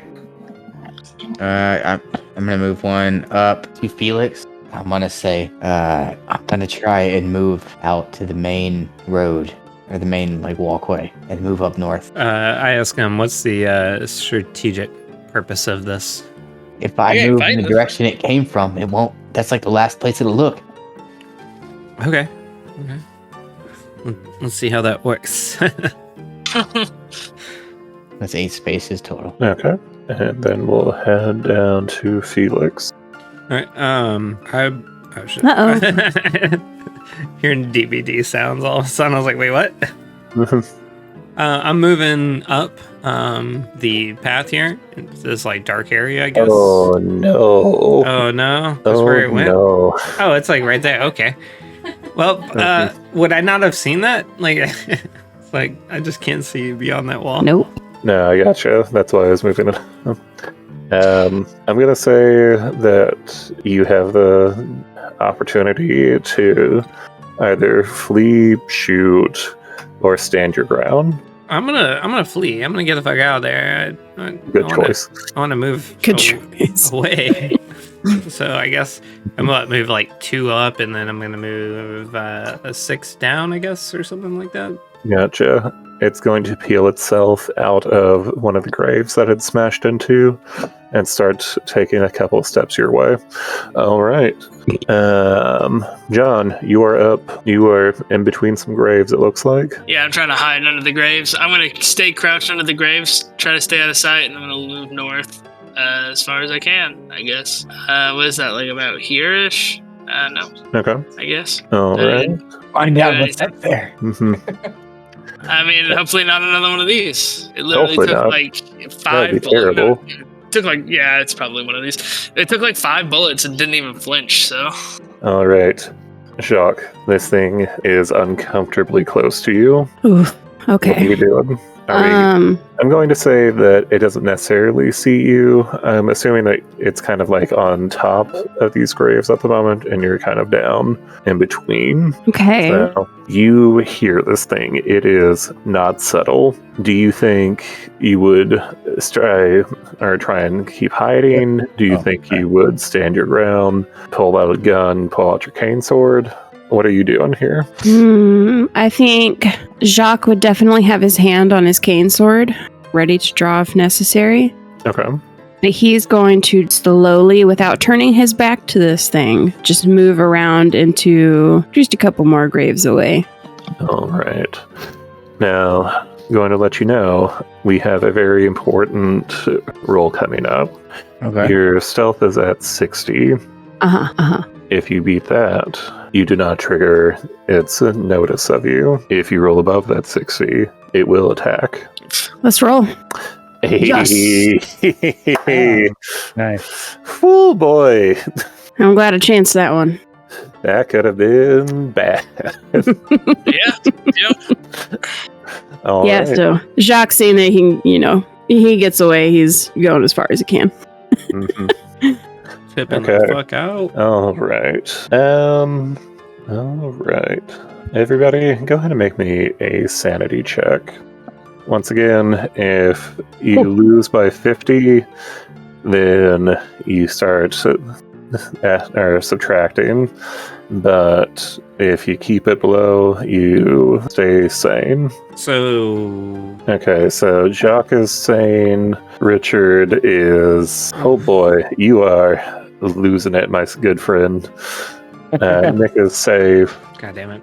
I think that's actually right around where you were. I thought I was at 14 or something. Didn't we get knocked down pretty heavily already? Yeah, but you didn't lose by 50 because you would be at 60. 64 would have been your cutoff line for madness. Now, Richard, on the other hand, I'm going to say has lost all wits. Okay. That thing has just incited the madness. He is terrified. He is running. He saw how many teeth that thing had. He is out. Oh no. Okay. This shit, I'm out. I'm fucking bitched out, guys. I'm sorry. You don't know if he will ever be okay. Okay, Felix, you can still hear this thing, just this absolute apex predator, just eldritch horror, standing on top of some poor soul's grave. What are we doing? Can I use potential any knowledge I might know about said creature, or is it beyond my realm of knowledge? I mean, it's an, Go ahead and roll your occult, and let's see if you have any knowledge of what this thing might be. 0.5, or yeah, I'm not gonna make this. If I do, holy shit. It was so close! Holy so fuck! It was close. so close! Mm-hmm. Oh. Alright. Oh. You know it's terrifying. Alright. I would say that given the events of this evening, you suspect that it's demonic in nature. Alright. I'm going to run the fuck away. I gotcha. Go ahead and take your movement. Guess I'll run through here, and then to Richard. All right. So that is going to leave 2 players in the field. Jacques, John, the world is on the line. Take us away. Come on, John. You know the monsters behind you. I'm dipping the fuck out. I'm running away. Which way are you running? I'm going north, I guess, away from it. All right. I don't know how far I can get. That's probably too far to be up here, I guess. You can... Oh, let's go back here. You found Mr. Brother Isaiah. Fuck Yep. me. So, don't worry. If you were Richard, you'd be like, that guy looks somewhat familiar, until you realized there are some different things about him now, like his arms and those eyes. And, oh boy, I'm sorry, you can't see what I'm looking at the moment. Well, so that means 2 party members ran. Oh, that's Creepy. Yes. so 2 party Okay. members just ran from this and dipped. So they're not even, they're done. Yes. Yeah, we Oh, are gone. So this is Mr. Brother Isaiah. You see a dead John Baptiste just laying in the middle of a ritualistic circle. What the fuck did I come back to? This is Brother Isaiah. 2 party members ran for their lives. They Just meant say to say, yes. Shoot it! Shoot it in the head! Yeah. That is definitely an option. You're standing directly next to him. Oops, that's the wrong map. All right. It'd be a skill check, which I assume a skill check is an action, You know, just like in D&D. We're kind of playing with fast and loose. All right.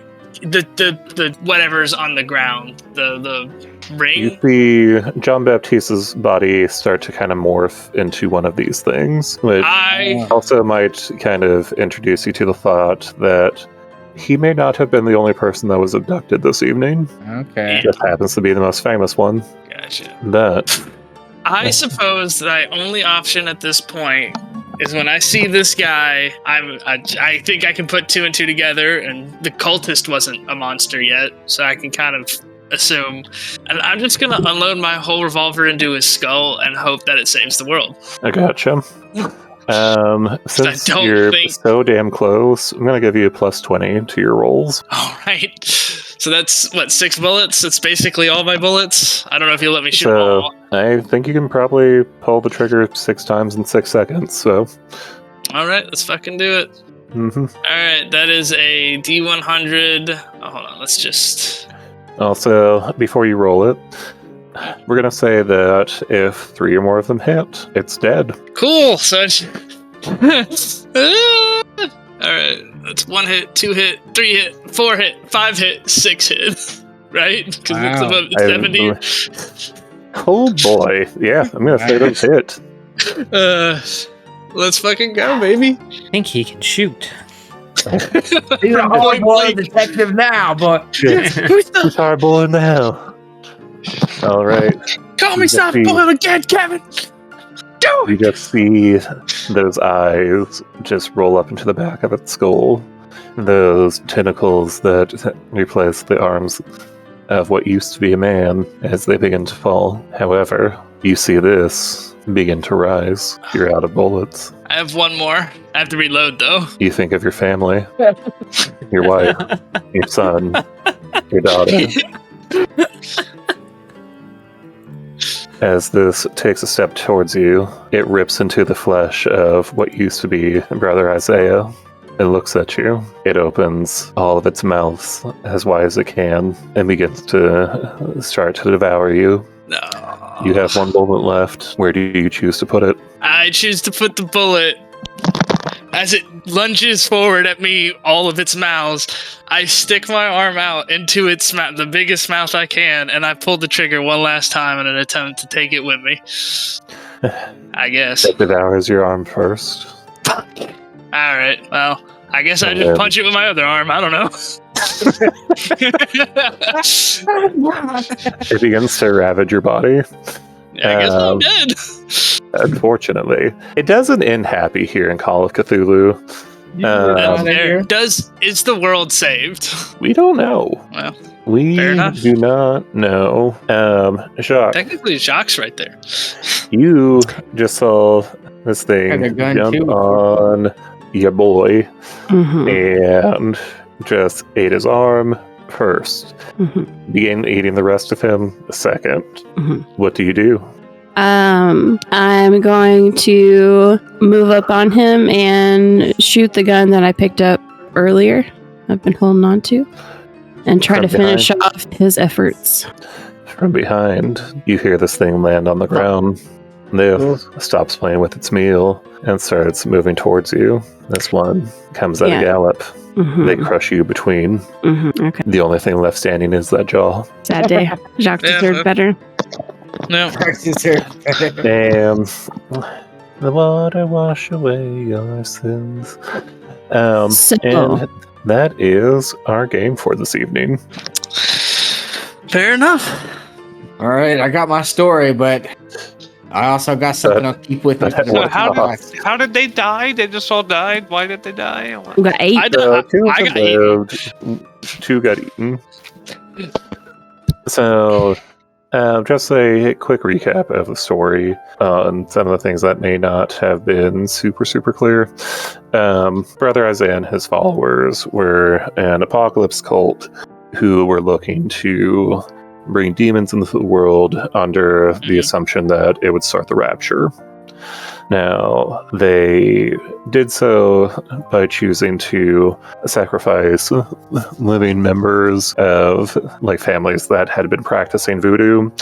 So Felix honestly could have been a target, but happened to not get caught during the first act.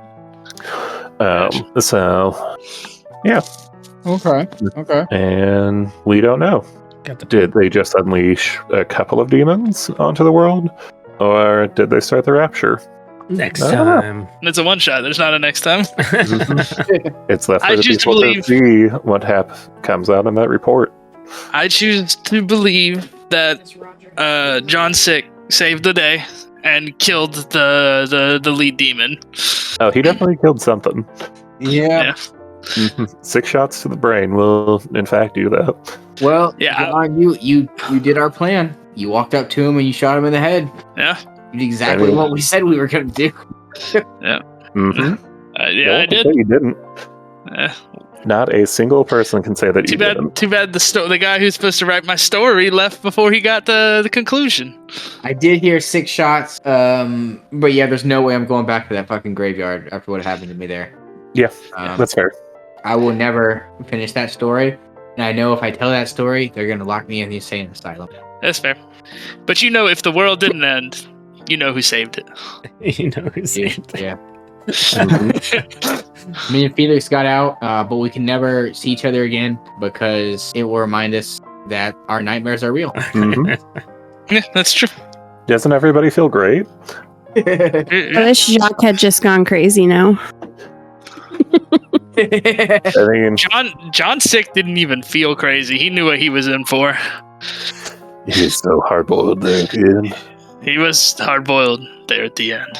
I mean, gosh, just imagine reaching your life's goal only to immediately die. Yeah. You guys got to beat the shit out of some Klansmen. Is there a way Yeah. to have prevented Oh, yeah, that was immediately fun. dying, or is that just like you die in Cthulhu land? Just curious. Yes and yes. So you weren't killing those monsters regardless of how many times you shot them. Yeah. Just at that point in time, they had transcended any type of death in any meaningful way. Okay. So the They only way were to, like, no longer living as much as just the embodiments of fear and hunger. Had you managed to like incinerate one somehow, some way, I probably would have been like, yeah, okay, cool. But putting bullets in it isn't going to do anything meaningful. yeah, I figured. Hmm. Now, Brother Isaiah was still human enough that the 6 rounds to the head would have overpowered like any type of healing that he could have done. Gotcha. Mhm. I do feel like that since he was the ringleader, that like he was still in control of it. Probably why he kept his humanity to a certain extent. Mhm. So I feel like there's just like 20 or 30 of these bitches running around, and they'll get killed eventually. I mean, that is the hope. Yeah. We hope. Napalm exists. Although I don't know if it exists at this point in time in history. Nah, but I think flamethrowers definitely did. So Yeah, because this would have been after World War One. yeah, Shotguns are definitely on play. yeah, Hmm. they might kill a lot, but Yeah, I think it's reasonable to assume that the entire world didn't die. New Orleans probably doesn't look great, but yeah, but I mean, they often don't look great. Couldn't be worse than a couple of hurricanes. So this is the Hurricane Katrina of New Orleans, 1920s of the raging 20s. the Roaring 20s. Sorry, yeah, well, no, it's the raging No, I 20s gotcha. now. Mhm. Quite literally demon rage. But I hope that you all enjoyed it. Yeah, it was fun. Yeah, it was fun. Thanks for running that. Definitely a little bit different. Yes. So yeah. All right. Well, I think that's gonna do it for me for tonight. Okay. Yeah, I'm probably gonna head to bed right about then after I brush my teeth. So Yeah. That was super fun.